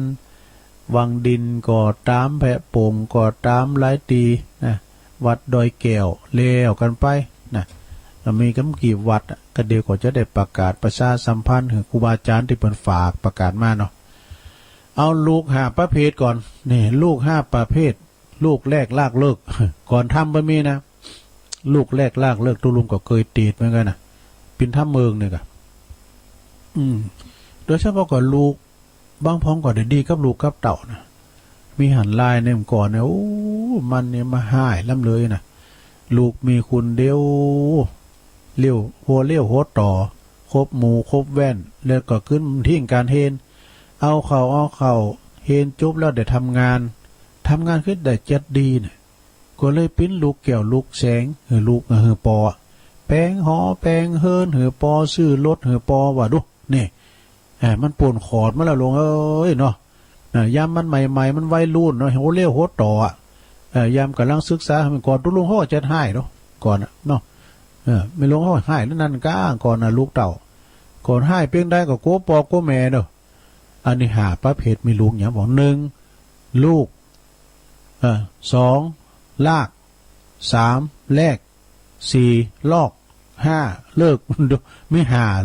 าลูกกันนะลูกที่1เนี่ย1ลูกอันนี้เป็นดีเนาะลูกเป็นลูกดีๆเจอฟังตั้งอยู่ในโอวาทคำสั่งสอนของพ่อของแม่เปิ้นว่าอยู่เปิ้นว่าไปเนี่ยไปเนอะหอมถูกกันนะเนี่ยเดี๋ยวเขาได้เย่เหรอโดนลูกหลงปะนะน่ะมันก็ไปนะอย่างว่านะลูกดีเด็กกันน้อมว่านะที่ตุลุงว่าเขาฟันแม่ก่อนดูแม่เนี่ยผมนี่ปิ้นหนีแม่นะเนี่ยผมแต่มาอยู่ตัวไอ้แม่แต่ผมอยู่มื้อนะถ่ายแม่ได้เงินได้คำแม่ก็เก็บไว้เนอะเนี่ยผมได้อยู่ตัวไอ้แม่มื้อมาก็มาเกิดปิ้นลูกแม่มันแม่มันลืมนะนี่ลืมกำอู่ในฝันโอ้มก้องบัลละอ่อนคนนี้บัน้อยคนนี้มาเกิดมาปฏิสนธิในต้องโอ้ก็อันทำเนี่ยก็การกรุงลุงเรืองเจริญลุงเรืองว่ะมันมาใส่นี่โลก่อนมันเคยผ่านปอพันแม่เนาะแม่มันไปแต่งเล็กแต่งห้วยก็ถูกแล้วก็มันเก็บงามไว้นี้กินแอลเอกะทำบุญพองเอกะเนาะ ลูกมัน7-8 ขวบลุ่มหายแต่จากไปว่ะเนี่ยมันว่ามาอยู่มื้อนาเนี่ยมาใจนี่ใจสินเสียงแล้วก็จะไปเอกะแม่มันลืมกำลูกมันมันเก็บงามไว้ลูกมาไปฝากไปสังไว้นี่ถ้าหามาแล้วตุกไปตำอ้อยตำคอยไปว่ะเนี่ยมันชี้ดุษราเปิ้นมาใส่หนีแล้วนะเอาจะหันได้ว่าสำเดือลูกเปิ้นดีนะมีหันลายก็เอี้ยนี่เจ้าบ้านเจ้าจองกันมีลูกสาวแล้วยกขึ้นมาให้อ่ะมันดีแต่ปนในบ้านปอแม่ครอบครัวจะดีหาเงินให้ปอกับแม่แต่มันอายุมันยืนขึ้นตายไปว่าปุตุคนถึงบ้านเปิ้นไห้กันนะอันนั้นเปิ้นว่ามาใจหนีลูกอันนี้เป็นลูกดีๆเด้อเจอฟังในโอวาทคำสั่งสอนของพ่อของแม่2ลากนี่ ลากนี่เป็นอย่างไร มันใจหลากใหม่เนี่ยนะ หลากคือเป็นลูกที่เกเรอะหลงลูกเกเรหลากปอหลากแม่ขึ้นโลงขึ้นศาลว่ะก็มันไปปินแว่นก็สัตว์เด็กก็ยกโพกตีกันก็อันธพาลโนเปิ้นยับใดก็เอาแล้วเปิ้นจะเอาโหแล้วเนี่ยปอแม่ก็ได้ไปขึ้นโลงขึ้นศาลต้อยนี่หลากพอแล้วแม่ไปขึ้นโลงขึ้นศาลเนี่ยนะอันศาลนี่นะสดาไผก็ตึมไข่ขึ้นลิฟต์ก็ตามเด้อไผมขืนโลงขืนศาลนะขืนไปฟ้องไปร้องก็โดไปสู่คดีก็นะไปสู่ความก็โดจ้างทนายโลกนะนัดไปที่ๆก็ทนายนัดที่ๆนัดหน้านี้เขาชนะแล้วไปย่ำแล้วกันเตอเอานัดหน้าแถมเนี่ยข้อที่3แลกเนี่ยพอลดแลกแจกแถมก็แลกเนี่ยหมายความว่าลูกสอบเอาของดีโตเก่านี่มีอยู่นะไปแลกเปลี่ยนเอาของปอของแม่ซันเตอร์เนี่ยอย่างผ้าก็ดีเนาะผ้าโต๊ะเนี่ยมันคุ้มนี่แล้วเอาไปแลกครั้งปอมาให้น่ะเปิ้นคุ้ม ไปแลกเอาของดีเปิ้นมาเนาะอันนี้แลก เอาของดีของโต๊ะไปแลกของปอของแม่มาเนี่ยเอาข้อที่4ลอกเนี่ยลอกก็คือลูกที่ปอกหลอกเนอะปอกหลอกเอาทรัพย์สินสมบัติของปอของแม่ไปจุนหมดจุนสิ่งนานเปิ้นน่ะที่เอามาหือปอหือแม่เนาะอันนี้ซ้ำไปลักเอาปอของปอของแม่ไปหลอกไปจุไปหลอกไปปอกหลอกก็เด้อเนาะทรัพย์สินสมบัติอันใดก็เอาไปให้หมดนี่สิทธิ์ข้อที่5สุดท้ายเลิกเนอะไว้บาหาเนี่ยประกาศเลยเชื้อเท่าเนี่ยสมาเด้อประกาศเลิกการเนี่ยมันต้องมาเป็นปอเป็นแม่เป็นลูกกันนะเนี่ยอันนี้ประกาศเลิกว่ะพอดีเห็นได้ปุถุก็ตัวใหญ่มานี่ใหญ่นากาบ้านมาเนี่ยก็ย้อนปอย้อนแม่มใจเนาะอาศัยต้องปอต้องแม่มาเกิดดิไผจะมาเกิดกับตุนกล้วยตุนอ้อยบอกมันก็เกิดจากท้องปอท้องแม่นั่นแล้วนี่เลิกครบแล้วปิ้นปอปิ้นแม่กันแล้วเนี่ยสำเติมมันอันแต่นะเนาะลืมกุลปอกุลแม่ย้ำเกิดว่ายามเมื่อตัวหนุ่มตัวน้อยแบเบาะกับพ่อแม่นั่นแล้วเล่งดูปูป่าจนใหญ่หน้ากาบ้านมาเลี้ยงใหญ่มาแล้วเต้าหุงเต้ากามาทอดตุ่มลาขว้างไว้เสียจ้อยบอกกึดทอดตัวเมื่อยามหนุ่มน้อยแม่พอคอยดูเจ้าอยากตุกเมื่อกลางคืนเย็นแม่กึดนั่งลูกหอบเจ้านงไวกันว่าเจ้าลูกน้อยสะดุ้งตกใจแม่จักห้ำให้ขวัญมาเน้อเจ้าแม่จักจำไอกวนนายลูกเต้าสะดุ้งตื่นเมื่อเวลาตื่นพักผ้าขี้เยี่ยวนายแม่ก็เอาไปซักถึงตากแห้งถึงวันเลี้ยงใหญ่มาแล้วมาม้อยจอมขวัญมีใจมอยดำปากข้าวสัวก้ายามเมื่อปามานแม่ก็ก้องหันหน้าวังปึ้งบุญคุณยิ่งนักเลี้ยงใหญ่มาแล้วกายเป็นเพศยักษ์บอกคืดทอดอันบุญคุณแม่ได้หอบเลี้ยงกำจูอุดหนุนแม่หวังเป็นคุณเมื่อยามแก่เท่าบุโนนี่แม่หวังเป็นบุญเป็นคุณยามเท่าสะเลเกศลาบุเนอร์สถานเนอร์จะไม่ลืมนะไผเดว่าลืมปอลืมแม่บ่มีความกตัญญูกับปอกับแม่น่ะพินยักก็ตามเด้อนะการกรุงลุงเริงเนาะตรงกันข้ามกับไผก็ดิปนนิบัติปอแม่ได้เปิ้นเจ็บไข้ได้พยาธิเอาสูงห้องยุกห้องยามาปนนิบัตินะเจ็ดเนอเจ็ดโตป่อนข้าวป่อนน้ำนี่นะโอ้ยอันนั้นนี่ดีเตะลูกคุณนันเนี่ยมันจึงว่าตกตุกได้อยากจะมีความการกรุงลุงเริงป้าละมีทำตัวนั้นมันจะมาคุ้มครองเนอะตกน้ำบ่ไหลตกไฟบ่ใหม่เนี่ยเอากำนี้จะอ้อนได้แถมเนี่ยตุก็เดียวกันเนอสอหาบอกกันเนอ ก็อันนี้เอาเนี่ยก้ามกันเนาะโบราณว่าไหวลักษณะคนแก่หาอย่างนี่ คนแก่นี่มีหาอย่างเนอะสะท่านะอันนี้เปิ้นจะมีหาอย่างเขาจริงมีหลายนะเฒ่าแก่ลูกจังล้านนายแก่คุบเขากังจ้านยังเปิ้นมีดู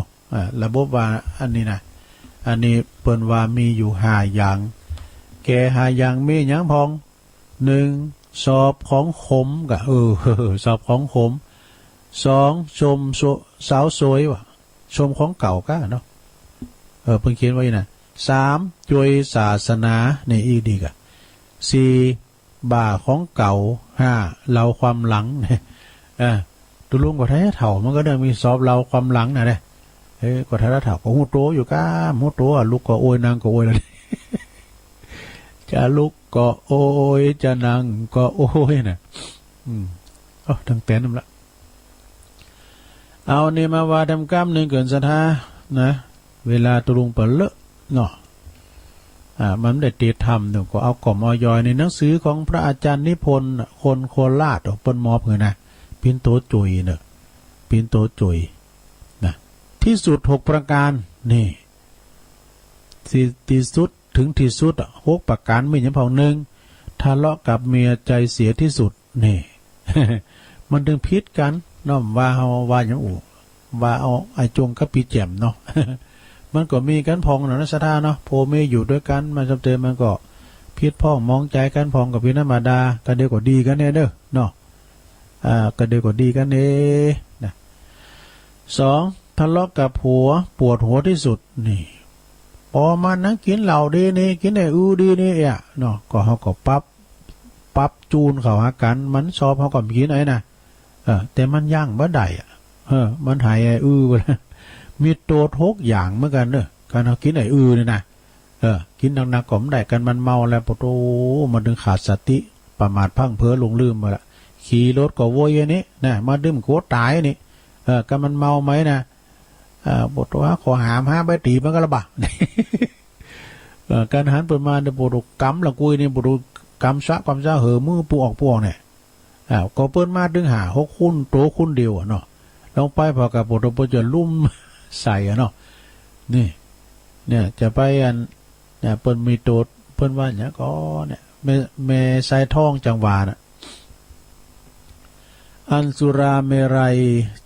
ภัยเสพติดนี่ดูพาชีวิตมืดมนจนฉิบหาย1สินทรัพย์ของตนนั้นพลันวอดวายเนี่ยทรัพย์สินเราก็แพงมันก็นะโหดนี่เป็น50-60ปุ่งก้ามเดียวเนาะหลายอยู่ก็แพงอยู่ก็2อาจตายด้วยทะเลาะเพราะความเมากินแล้วก็หาเลิงมีเลิงอันนี้เนาะมีเลิงอู่กันวันเดียวก็มีเลิงทะเลาะเพราะแบ่งการตีกันชกต่อย3เจ็บป่วยด้วยโรคาพยาธิการกินเหล่านี้มันมีโรคภัยไข้เจ็บมาเบียดเบียนนะชะดาเนาะมาไข้เจ็บหยังเอาในล้างมือด้วยแอลกอฮอล์ผมนี่ล้างคอเพื่อนาตัวลุง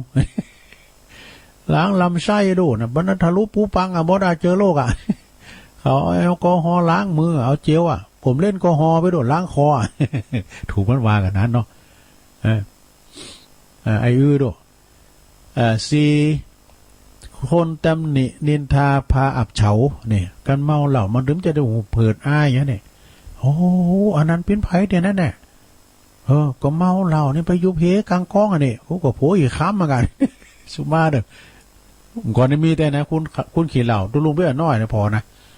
มันเมาแต่เมาวานแล้วเลยเนาะคุณเฒ่าเพิ่นบอกว่า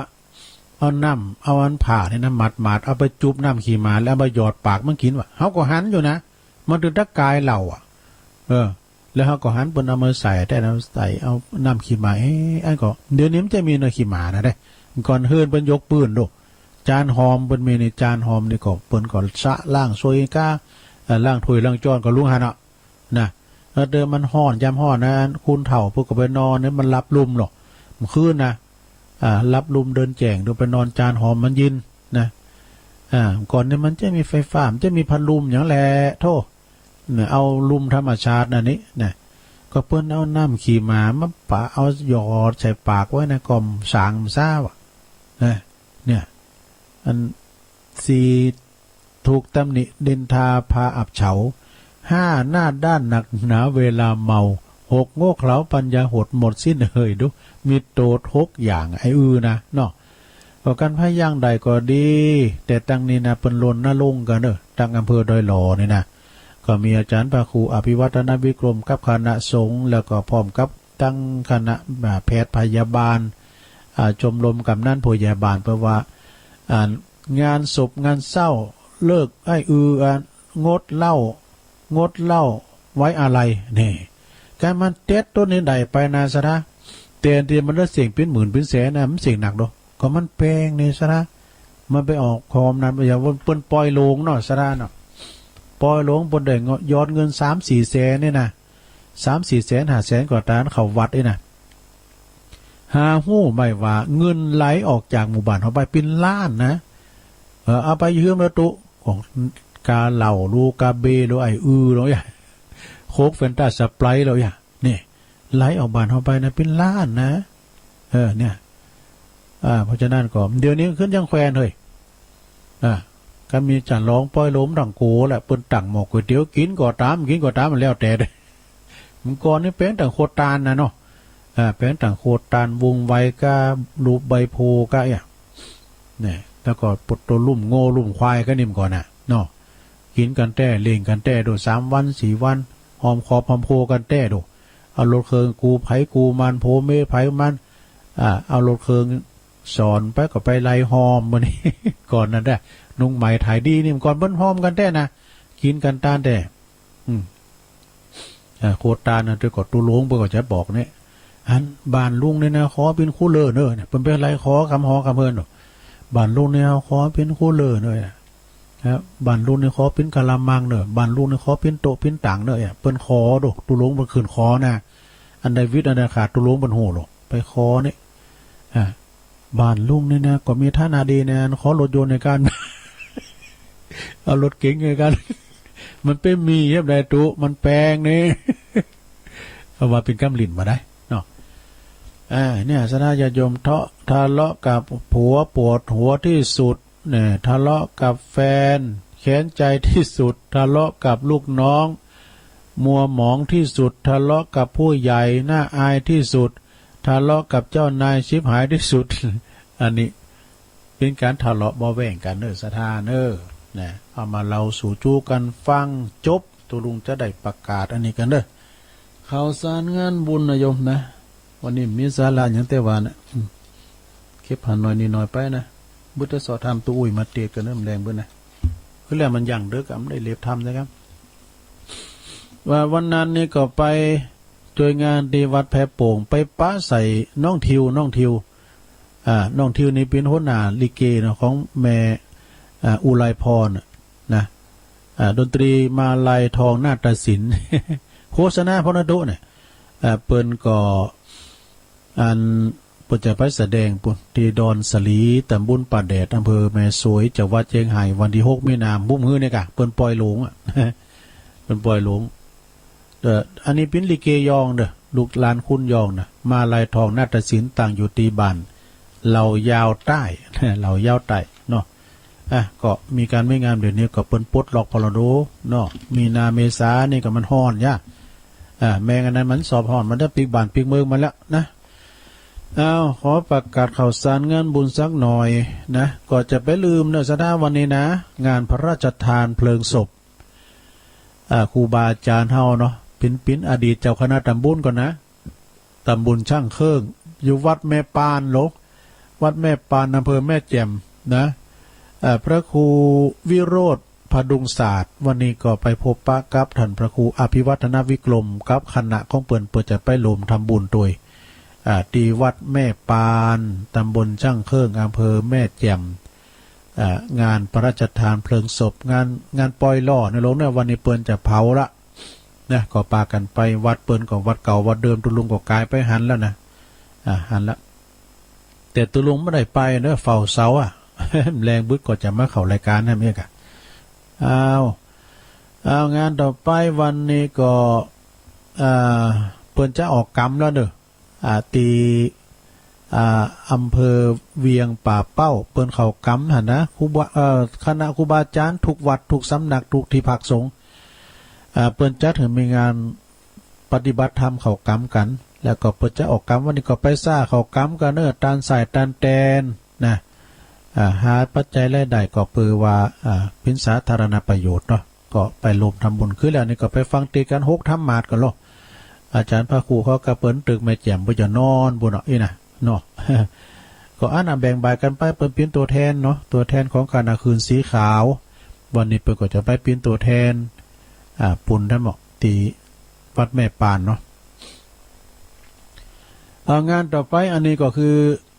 งานวันที่23มีนาเนอะ23มีนาเพิ่นจะเริ่มจัดแล้วนะที่เมตตาบารมีธรรมหลวงพ่อพระครูโชติสุวรรณสอนอันเป็นเจ้าอาวาสวัดสลาตำบลน้ำแพร่อำเภอหางดงเนี่ยพร้อมกับคณะศรัทธาจัดทำบุญทักษิณานุปัฏฐานอุทิศถวายให้กับครูบาเจ้าอินตากตปุญโญพิพิธปุญญาภิรัตน์เด้อไปฟังเทศฟังธรรมกันฟังสวดอภิธรรมกันนะปีเดินไหนไปกดจัดวันหนึ่งวันที่23เป็นวันมรณภาพค่ายวันมรณภาพเพิ่นจะจัดทุกวันที่23มีนานี่ไปฟังเทศเด้อได้รับความเมตตาองค์เทศจากท่านพระครู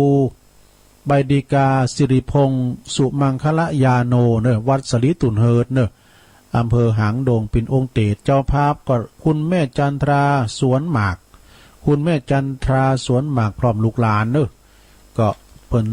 ปิ้นเจ้าภาพแล้วก็ไปฟังเทศฟังธรรมกันเปิ้นมีคณะสุดแห่หมดอะนะปิ้นเจ้าภาพหมดอะนะ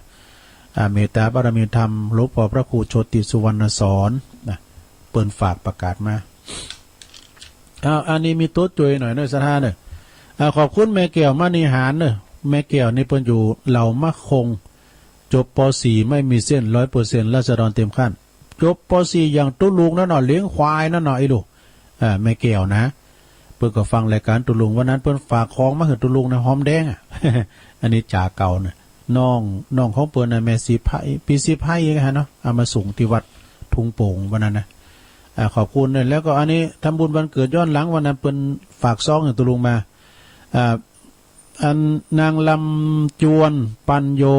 นี่ทำบุญวันเกิดวันที่28กุมภาแล้วไปละเนาะมาซองหนึ่งก็ขอคุณโยมลำจวนปัญโยมีสุขภาพพลานามัยสมบูรณ์แข็งแรงเป็นแม่กล้าด้วยนะจ้าแมนไขมานเด้อเป็นอยู่ปุ่นอยู่บ้านโบกก็หาก็ฮะโบกก็ด้วยโบกก็หากันเนาะตำบลนครเจดีย์ตอนนั้นมีปอบุญลักษ์ดวงคำสวัสดิ์เป็นอยู่บ้านบูชาบ้านปุจ่าเนอะหอมกันเตตุลุง1 ซองแล้วก็ปอบุญลักษ์ดวงคำสวัสดิ์หอมกันนำกาไฟวัดพระธาตุดอยน้อย1 ซองยินดีในปนั้นเนอะเพิ่นฟังรายการตลอดแม่คำปันกาบ้านปากตั้งตาลีแน่อันนี้เพิ่นเป็นโยมปีของท่านพระครูวิพาทวรคุณปะกันติวัดวังดินเปิ้นก็หอมฝากซองมาขอบคุณแม่คำเด้อแต่ฟังคนน่ะอันนี้เจ้าของภาพเนี่ยเดิมพันประมาณแล้วนี่จำเป็นต้องเตะไปแล้วเด้อทำจุดจกมันขึ้นแล้วปหลวงสมยศปหลวงบุญศรีแม่หลวงปั้นปัญญาบ้านตาโจกเนี่ยหมู่10บ้านตำบลดอยหล่อเขาเนี่ยมาทำ1 ซองกันเตะแล้วก็แม่จันสมสุวรรณวงศ์พี่น้องบ้านตุงโป่งเน้อปะกันปุ้นเตียนศพครูบาเนาะรวมทำบุญกันเตะมา100 บาทยินดีเนี่ยแม่สมเน้อแม่จันสมสุวรรณวงศ์นี่ก็ตุงโป่งเหมือนกันในหอมกันน้ำกาไฟทำ100 บาทเน้อคุณพ่อบุญธรรมแม่ชวนพิษวงสายะพร้อมได้บุตรหลานบ้านห้วยสะแลเน้อปุตโตวันนั้นพี่น้องห้วยสะแลไปจะหลายเน้องานศพครูบานะเปิ้นทำบุญอุทิศบุญกุศลแด่ดวงวิญญาณของท่านดาบตำรวจประพันธ์วงสายะตยนะปินหอมกันเตะ100 บาทยินดีเน้อขอบุญกุศลไปหอดไปถึงเติงตานโดยขอบคุณประบุญธรรมโดยแม่ชวนพิษโดยวัดห้วยสะแลนะ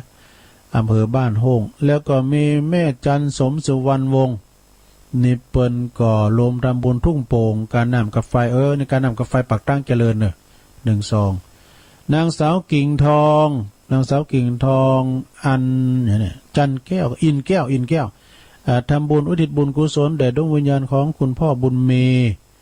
แล้วก็แม่สุกแก้วนายวิชาญแล้วก็นายเนี่ยทิจิรวุฒิอินแก้วตัวเนอร์บ้านห้วยสะแลเนอขอบคุณเนอแล้วก็มีแม่สายคำพร้อมด้วยครอบครัวพี่น้องซบล่องเนอลำพูนนี่นะบ้านโฮงทำ1 ซองนายวิโรจน์นางกัญญาขันคำตันไปหนาพี่น้องปักตั้งตะลีเนาะน้ำ100 บาทแล้วก็มีพ่อสำราญแม่พะเยาหนูเผือกเปิ้นก็อยู่ปุ้นน้ำโจ้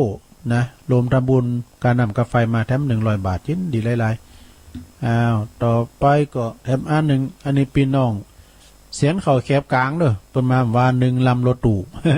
มาพอตัวจริงเสียงจริงพี่จือว่าอันตุลุงยองไหนน่ะเฮ้ยพี่ว่าจัดบังงามได้อ่ะก็เขาใจงามนี่ผมสอนล่ามันหรอกนางบัวไขปันพิยะอีกฮะเนี่ยบ้านสันเข้าแคบกลางตำบลสันทรายอำเภอสันกำแพง1 ซองเนอะแม่จันทราอุดคำสันเข้าแคบตำบลสันทรายอำเภอสันกำแพง1 ซองแม่ดวงมาลาแม่ดวงมาลัยเนี่ยปัญโยเนี่ยปัญโยทำแล้วเจ้าแม่สีก็โทรมาพิสายแรงเนี่ยแม่สีปัญโยเทียนเนี่ยสลับปีเนาะสันเข้าแคบเนี่ยห้วยทรายตำบลห้วยทรายอำเภอสันกำแพง1 ซองเนอะแม่ดวงมาลัย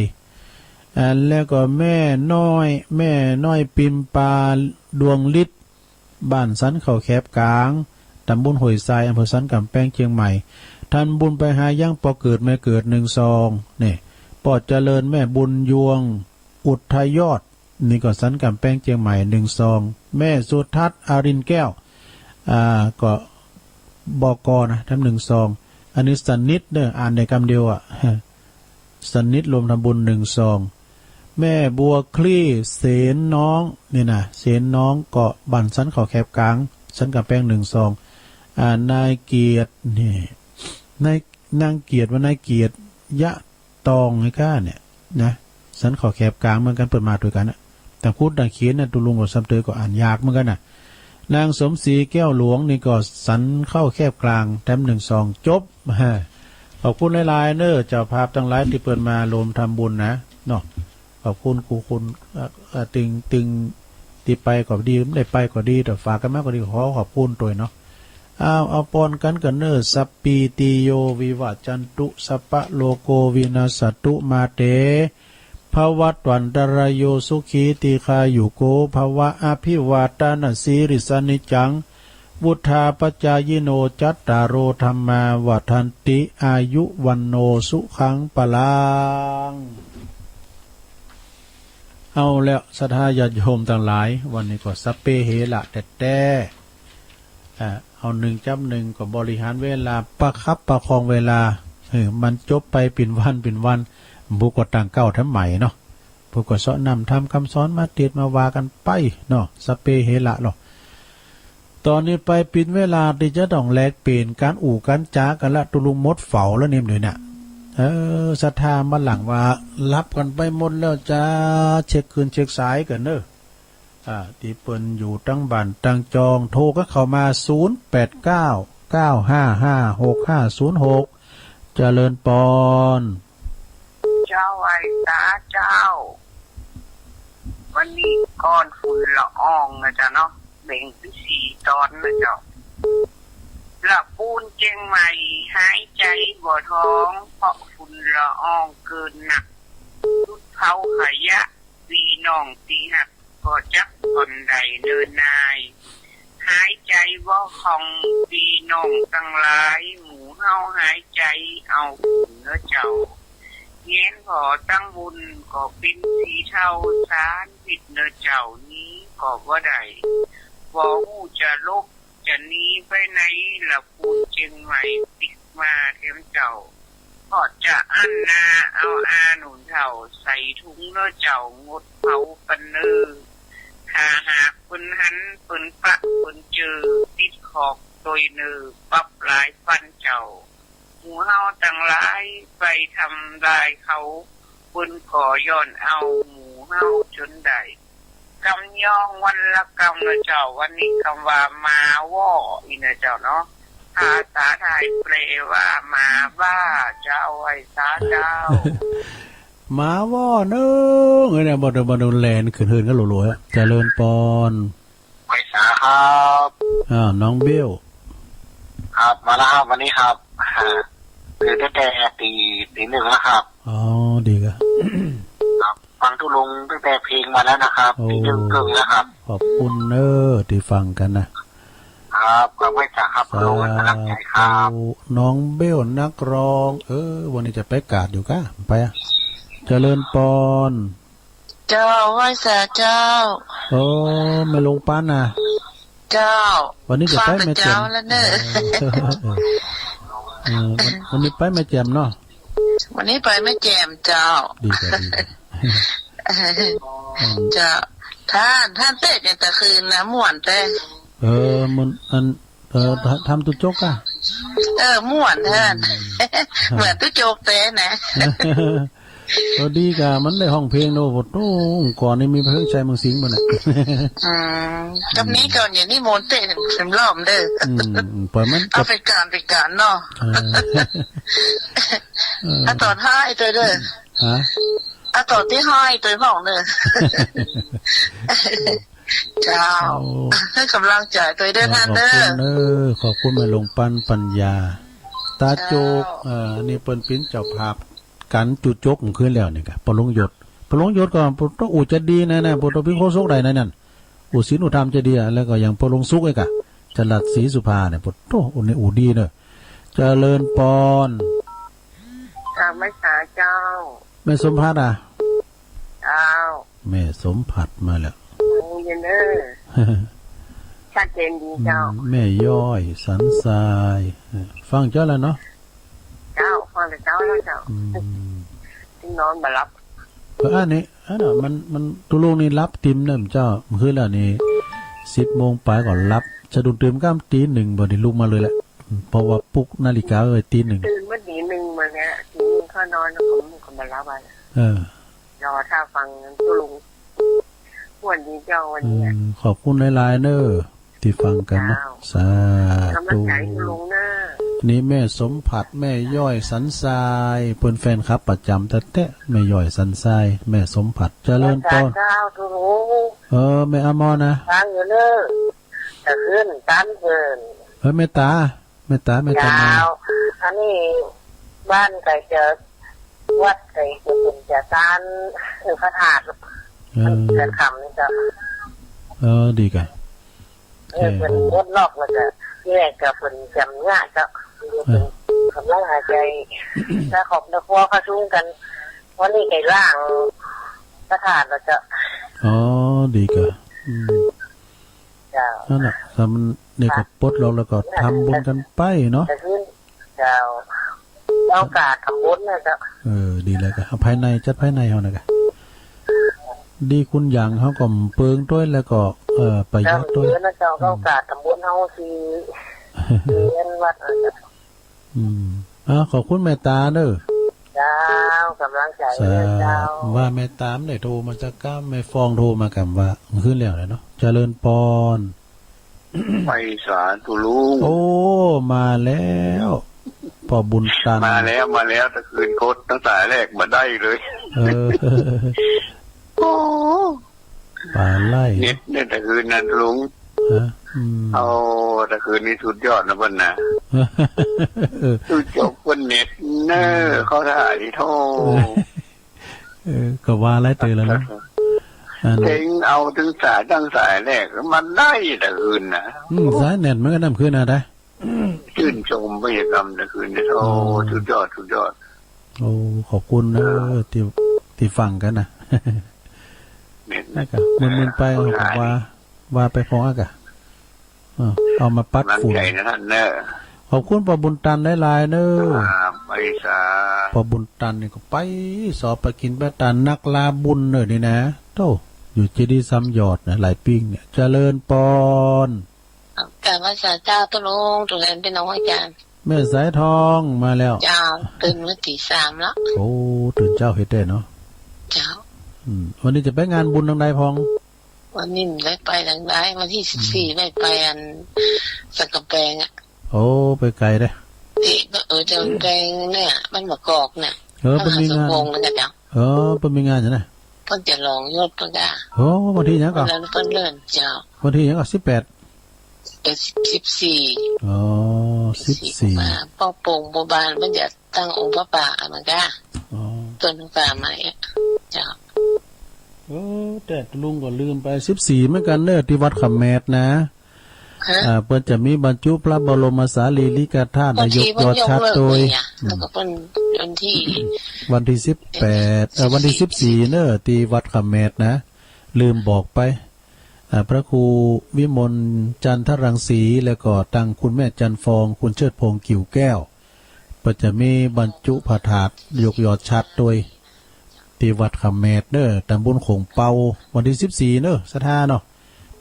บึดประกาศคำวัดอันนี้ก็อันพระมหาสมพงษ์มันนะวัดน่ะอย่างพอ วัดสังกำแพง สังกำแพงเนาะ สังกำแพงเพิ่นจะร้องโยเพิ่นกะจะร้องกัดต่างจังหวัดเนาะ กระตั้งเพิ่น ดีกะ เพิ่นปิดสุดหลงอยู่เพชรแล้วเนาะเพิ่นกำลังใจนะเจ้าหลวงชัดเจนดีนะเจ้าขอบคุณเจ้า ขอบคุณ กับไว้สาเจ้านะเจ้าหลวงเจ้าก็ได้ประกาศให้เพิ่นเนาะอาจารย์มหาสมพงษ์นี่ก็เกยกันแต่เดียเพิ่นอยู่พระบาทก่อนก็เพิ่นก็ออกรายการน่ะกะเจริญปอนภาษาเจ้าตุลุงแม่เพนนะว่าไปเลยแสงไฟสว่างตาแสงธรรมะสว่างใจสว่างตาได้แสงไฟสว่างใจได้แสงธรรมเจ้าฟังชัดเจนที่ภาษาตุลุงเด้อขอบคุณแม่เพนหลายๆเด้อเจ้าอ้างไว้เจ้าเด้อตุลุงเด้อดีก็สาธุเด้อแม่เพนขาวเตี้ยคนสู้ชีวิตสะพานบุญเนาะเจริญปอนเจ้าไว้สาเจ้าลุงแม่ไหนแม่อยู่ไหนนะแม่อยู่ยังเป้าเจ้าแม่จันนะเจ้าแม่จันดงปังงิ้วเนาะข่าวอยู่ดงไรหน้าเจ้าดงตาดอยเจ้าแม่จันดงไหลหน้าพระดีเจ้าเจ้า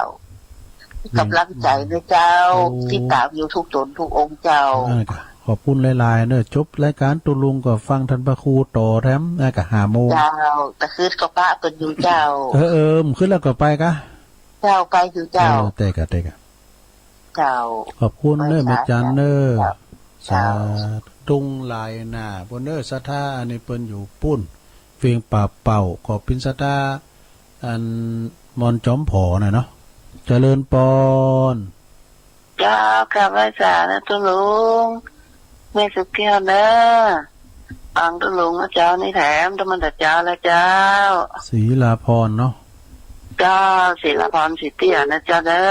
อแต่ก็จ้าติดตามเพิ่นฟังกันหลายเพิ่นตกดักเข้ากู้หลังคาเรือนเด้อแม่สุขแก้วเป็นตัวแทนบ่เนาะเจ้าว่ายังมาโทรค่ะว่าบัดโทรบัดแควนโทรบัดจ้างเจ้าเป็นตัวแทนนะเจ้าเด้อดีเลยก็โทรมาเถอะน่ะถ้าไปโทรติดก็โทรมาเป็นยังอ่ะนะเจ้าโทรตุลุงนี่น่ะคำเดียวเท่านั้นมันถึงติดเลยเจ้าดีกะ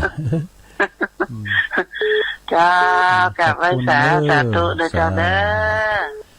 อก็บ่ได้ลืมกันเนอะวันที่14เนอะ14มีนานะที่วัดคำแมดเพิ่นจะมีการยกยอดชัดซุ่มประตูโค้งเนอะแล้วก็บรรจุพระบรมสารีริกธาตุโดยตระกูลกิ่วแก้วคุณแม่จันฟ้องคุณเชิดพงษ์กิ่วแก้วพร้อมด้วยคณะศรัทธาวัดคำแมดเด้อพระครู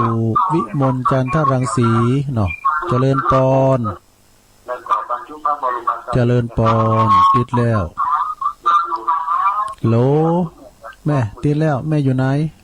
โอ้ตุลุงจะเย่อย่างมันเนอะมันลดไปคนเดียวเอามาขมายใหม่นะลงเนอะเจริญปอนแสงภาษาเจ้าตุลุงอยู่ตั้งใดแม่อยู่ไหนแม่บุคำภาษาโอ้แม่บุคำรู้เนี่ยเจ้าลูกพ่อเจ้านั่นไปโรงพยาบาลอยู่บ่อนนัดละปูนไหมน้องหลงน้องหลงฟังเจ้าเนาะดีกะกำลังใจเนอะโอ้ขอบคุณน้องหลงโบคำในตาจ้างเนาะเจ้าตาจ้างโอ้บ้านในขจรพอใจก็นะกะมันไม่เพี้ยนก็นะเนาะแต่ไปกาดอะเดี๋ยวไปหงยากะหมอหนัดเนาะสาธุหมอนัดวันละปูนยาวโอ้ก่อนพระอาจารย์เอาละก็หมอนัดโลพุกกะหมอนัดพุกกันน่ะเฮาเนี่ยมันได้ไปสักเดือนหรอมีก็เฮาจะนัดหมอน่ะหมอนัดก็กันเฮาไปให้เตือนนึงก็ได้โลกนึงอ่ะกันเฮาไปหาหมอน่ะตัวจะไปกินลาบดิบเลยอ่ะเจริญปอนโหลติดแล้วฮัลโหลติดแล้วแม่เบิ่มเจ้าน่ะกะ โหลโอ้ยเสียดายเอาเลยหลงอู่เลยหลงอยู่ไหนโหลโหลแม่แต่ยืนสุดใจอยู่เนี่ยโหลโหลอู่เลยแม่เนี่ยได้ยินสุดใจอยู่เหรอเสียโอกาสนะมันติดแล้วเหรออู่ไว้หน่อยเหรอโหลหลงได้ยินอยู่ไหนเขาไม่ฟังเราเลยอ่ะนะเดี๋ยวแม่เขามาใหม่เนอะแม่ถ้าทำเข้าใจกับคุณเฒ่าเขานี่เจริญปอน ไปช้าเจ้า นี่ตั้งได้จ้าแม่ ไปช้าเจ้า แม่อยู่ไหน แม่อยู่บ้านที่โล้งเจ้าแม่มานี่เจ้า โอ้แม่มันนี่เนาะ เดี๋ยวฟังคำนี้มาตัวซ้ายเดี๋ยวยิ่งรับถือมาตัวซ้ายให้นี่ มันที่ลงเนาะ เจ้าอย่างนั้นตอนอยู่ก็ย้ทำก้ามกับแรงเพื่อกะเดี๋ยวนี้ก็เดือจบเนี่ยกับพระครูเพื่อกับเขาอันนี้ ำโอ้เดี๋ยวฟังคำนี้รับถือมา4 โมงปลายนี้ ไปปีนอย่างก่อนอันอยู่บันที่โลงเนาะบันลือโลงเขานะกะ เจ้าบ้านลือโล้งนะ แม่อุ้ยเนี่ยก็อยู่เสมอนะก็เป็นลือนะแม่อุ้ยแม่อุ้ยเนี่ยก็อยู่ปุ่นอยู่เสมอบนน้ำขึ้นเป็นจังโทรมาล่ะ อ๋อมันมีบ้านไหนมันก็มีลือมันก็แม่อุ้ยอินก็อากาศมันอยู่ผ้าพายกันไปอย่างย่องเลยกะย่องนี่ก็อย่างย่องอ่ะคล้ายๆอย่างย่องอ่ะแต่มันเป็นเสียงนะครับ อย่างพี่น้องไตนั่นแหละกะอย่างย่องกับลือเนี่ยคล้ายๆกันนะเนาะมันคล้ายๆกันเสียงภาษาเนี่ยขอบคุณฮะลือโล้งมาโทรมาก็เดี๋ยวก็โทรมาเป็นเต็งอยู่ฮะหนำเดี๋ยวนะก็เดี๋ยวก็ลือโล้งมานี่ได้ยินถ้าเจอนี่ได้นะกะถ้ารับลูกหลาครับพวกนี้ มันมีบัตรซบตายหันอ๋อแต่กะขอบคุณแม่มณีเนอะเจ้าโอ้แม่มณีเจ้าเป็นกำลังใจตัวลุงนะเจ้าขอบคุณหลายๆเนอะเจ้าไปเจ้ายายปันบุญร้อนเจลือก็ยายปันที่อยู่เนี้ยก็บันแม่ขาเนี้ยก็ปากข้าเจริญปอนสวัสดีเจ้ามาสักการเจ้าโยมอยู่ตั้งใดไหมอยู่ห้วยบ่อทองแม่จันติดไหมแม่ฟองคำแม่ฟองคำติดแก้วโทรมาเมื่อนี้ฟังตลอดเจ้าแต่ว่าได้โทรเจ้าห้วยบ่อทองเนาะเจ้าอันขึ้นพิสดาตัวปีสมนึกเขาไหนกันเนาะเจ้าห้วยบ่อทองไม่ฟังเจ้าแล้วก็ชัดเจนเลยเนาะโอ้ขอบคุณแม่ฟองคำเนอะเจ้าฟังตลอดเจ้าดีแล้วขอบคุณสาธุเป็นกำลังใจนะเจ้าว่าสาเจ้าเจริญปอนเวลาตุลุงเมลายอยู่เนี่ยโทรก็เข้ามา0899556506เจริญปอน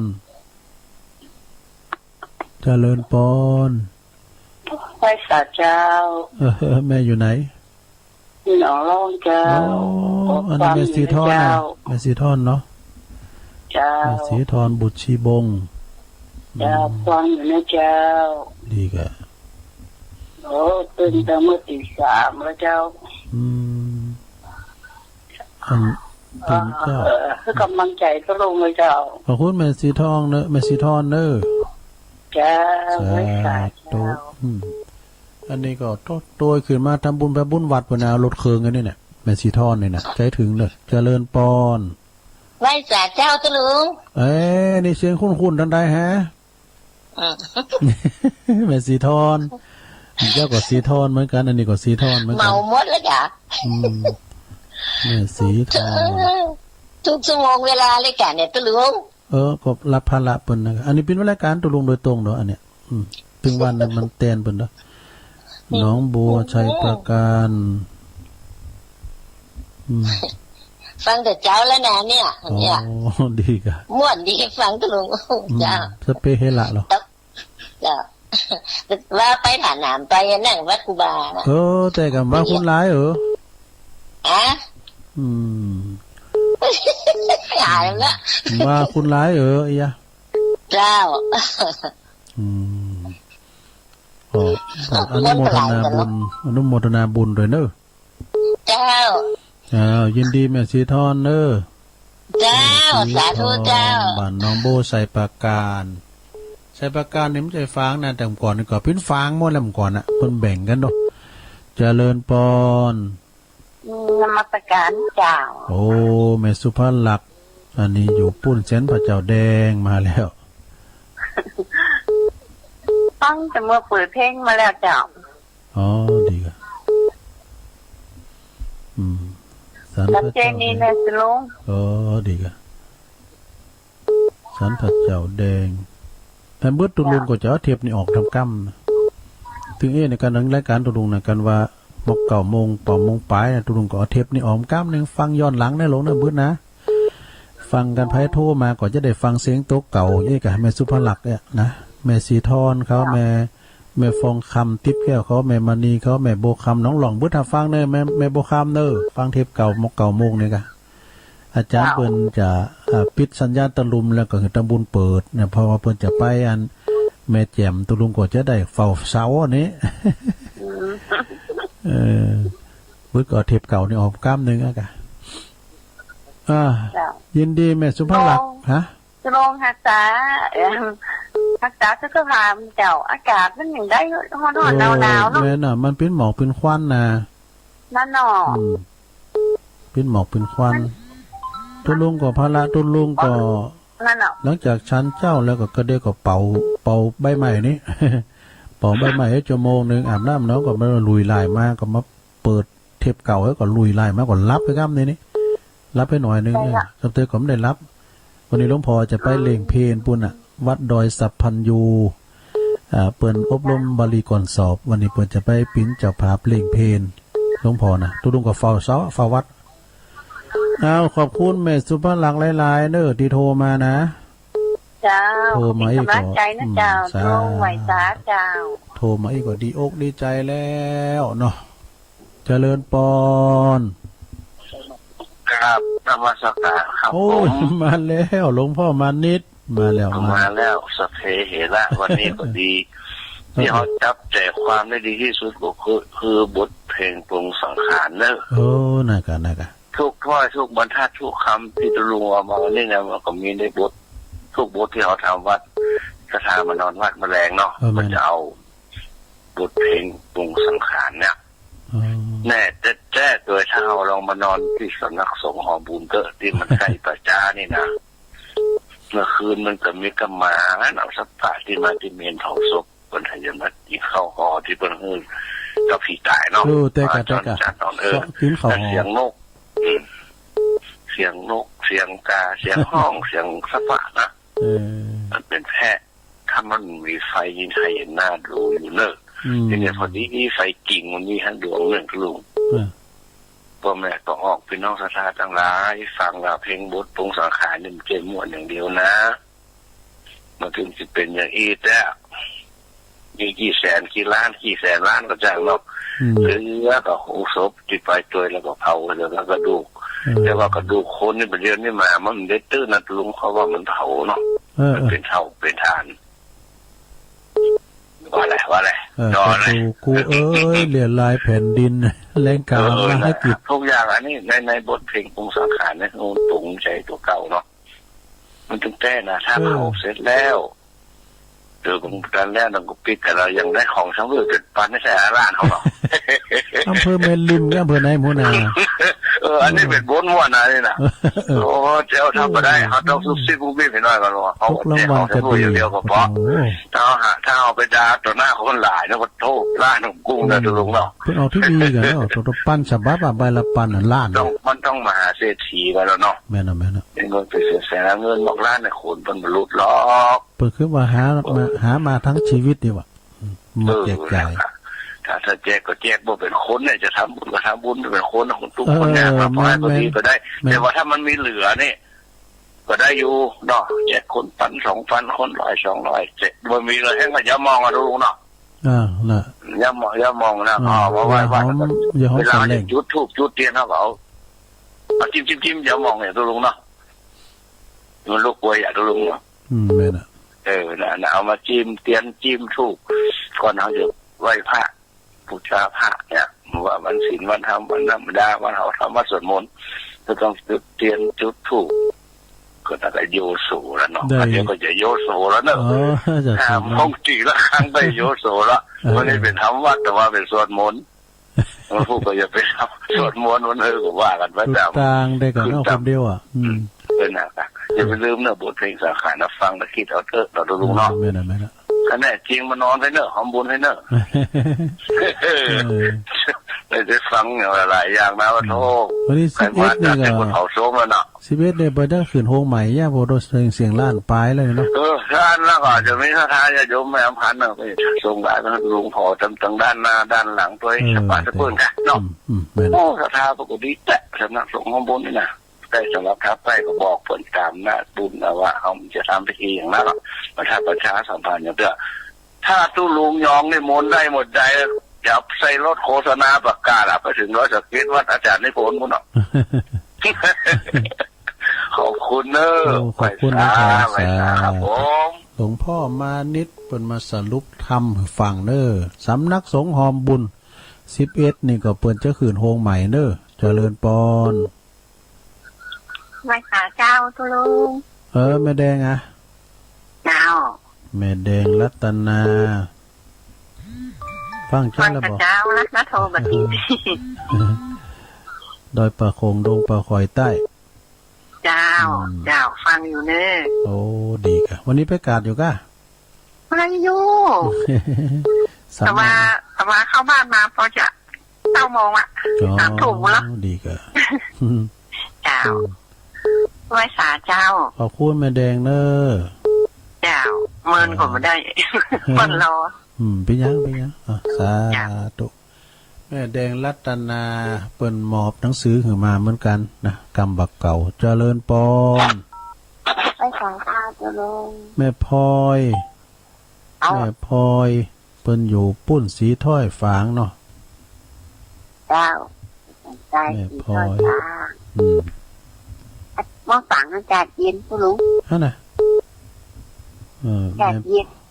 มันต้องการตั้งงานเมืองฟ้างนี่ก็จะหนาวอยู่กับตั้งเฮานี่เดี๋ยวนี้ตุลุงเปิดพัดลมอยู่นะเปิดอ่อนๆเนี่ยพัดลมแล้วจ้ะเปิดตั้มว่ามาดูปิดตั้มเดียวอ่ะอยู่ในห้องนอนเตียนสถานีนี่มันปิ้นห้องกระจกมันอัพนั่นมันก็ต้องเปิดพัดลมด้วยถ้าเปิดแอร์ก็เกรงใจเปิ้นมันได้เปลืองไฟห้องกระจกอ่ะเจ้าฟังตุลุงมาจากเจ้าขอบคุณแม่พลอยหลายๆเด้อ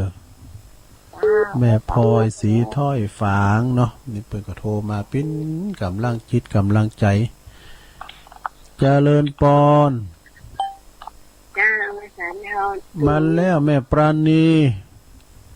เจ้าหนูว่ามันนิดอันเพิ่นพงสังขารนะพงสังขารเนี่ยเปิ้นว่าเปิ้นพงสังขารน่ะกะแม่เป็นดึงพงสังขารนะเนาะถ้ายังไปวัดไปไว้เนาะเป็นดึงสันสวดพงสังขารนะเนาะโอ้แต่กะมันอย่างว่าบทพงสังขารเนี่ยอย่างแม่ใส่ท้องเขาเนี่ยเปิ้นได้โมดแม่เอื้องไพรเขาเนี่ยได้กำปากสวดธรรมจักรก็ยังได้กำปากเจ้าตุลุงนี่ก็ตุลุงก่อนกันแต่ว่าไผนำไปก่อนสอนเตื้อเปิ้นกับมนต์อยู่อุตาปาติญาณังอุตาปาติปัญญาสดธรรมจักรนี่นะถ้าเขาสวดอย่างนั้นแล้วนะแล้วเขาพงสังขารเท่านั้นนะมันม่วนนี่ขนาดได้กะมันปงสังขารมันจะคือบางคนที่ว่ามันมาปงมาว่างอ่ะน่ากะน้อมปงว่างนะโอ้คุณเฮานี่ปงว่างให้พอง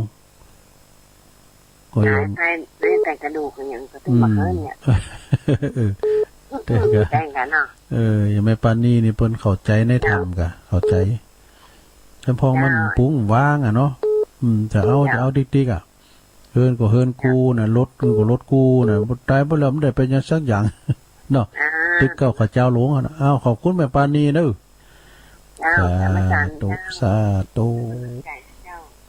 สูงกระแสเสียงไปทางพี่น้องบ้านดงโลงด้วยเนอะถวายรถมากันหรือว่าเจริญปอนเจ้าสายเจ้าตุลุง ต้องได้จ้าฮะแม่ดันใจประแดดนะเจ้าดอนใจแม่โน่นนะเจ้าแม่นอนเจ้าแม่โน่นก็มึนนะแกนิ่มโทรมาเนาะโทรตลอดเลยจำปีจ้ะตอนใจป่าเดชได้จ้ะโอ้ยังคงสังขารตอนนั้นไปปฏิบัติธรรมต้นปีนี่จ้ะต้นเกิดอันนี้มันเกิดก็นั่งให้ก็เกิดได้เขาฟังแล้วก็มันกลับอกกลับใจจ้ะตอนว่าเป็นแกนะตอนเป็นสาวน้อยนะตอนช้อยแต่มันจับใจงานแน่นอนเรื่องไหนเนี่ยนะน่ะกะเอ็นใหญ่900เอ็นน้อย9,000มันมาทำเข็นใจให้ร้อนให้เย็นนะพอเล่นนะลงปฏิใจในเอาครับนะตู้พวกนะก็เอาสนองนะใช้วัดจัดให้เลยแต่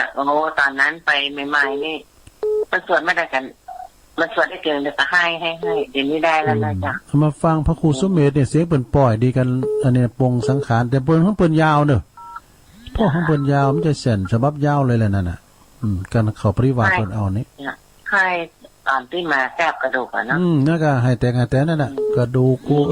เรียนลายแผ่นดินแรงกามากินเอามาหันมาอีอย่างดีเนี่ยปุตโตเมืองอินเดียเปิ้นเผาลุยลายก็ยู่ลุ่งน้ำแล้วเป็นอาหารสัตว์ที่ไปเหี่ยวเหลือคนเดียวเนาะนะกะแม่นล้วนๆเลยนะแม่นล้วนนะพุทธก็ป่าไม้ใจเขียวเลี้ยวมาเห็นใครลูกหลานก็ปีกบานปีกจองหมดแม่โน่นได้ใดก็นี่นะบดเนี่ยมันกินใจนะยาวกะฟังตลอดนะจ๊ะตัวโนขอบคุณแม่โนนนักๆเด้อจ้ะตอนได้ยินของพระทีมมันก็ติดหม้อเนาะแม่พินนี่เป็นเอากุกรรมแหละเจ้าสาธุกำลังใจนะเจ้าขอบคุณสาธุเจ้าเจริญปอนแม่พินป่าแดดเน้อเอาแถมสายสุดท้ายให้มันเต้นกับแรงบึ้ดก็เอาแถมเจริญปอนเจ้าว่าใส่เจ้าทุกอันนี้แม่สุดทัดตัวนี้มาปิดท้ายลูกหลาโคหอมจ้าลูกหลาโคหอมเนาะฟังเปิ้ลจ้าดีมูลฟังทั้งวันปงสังขารได้กันเนาะ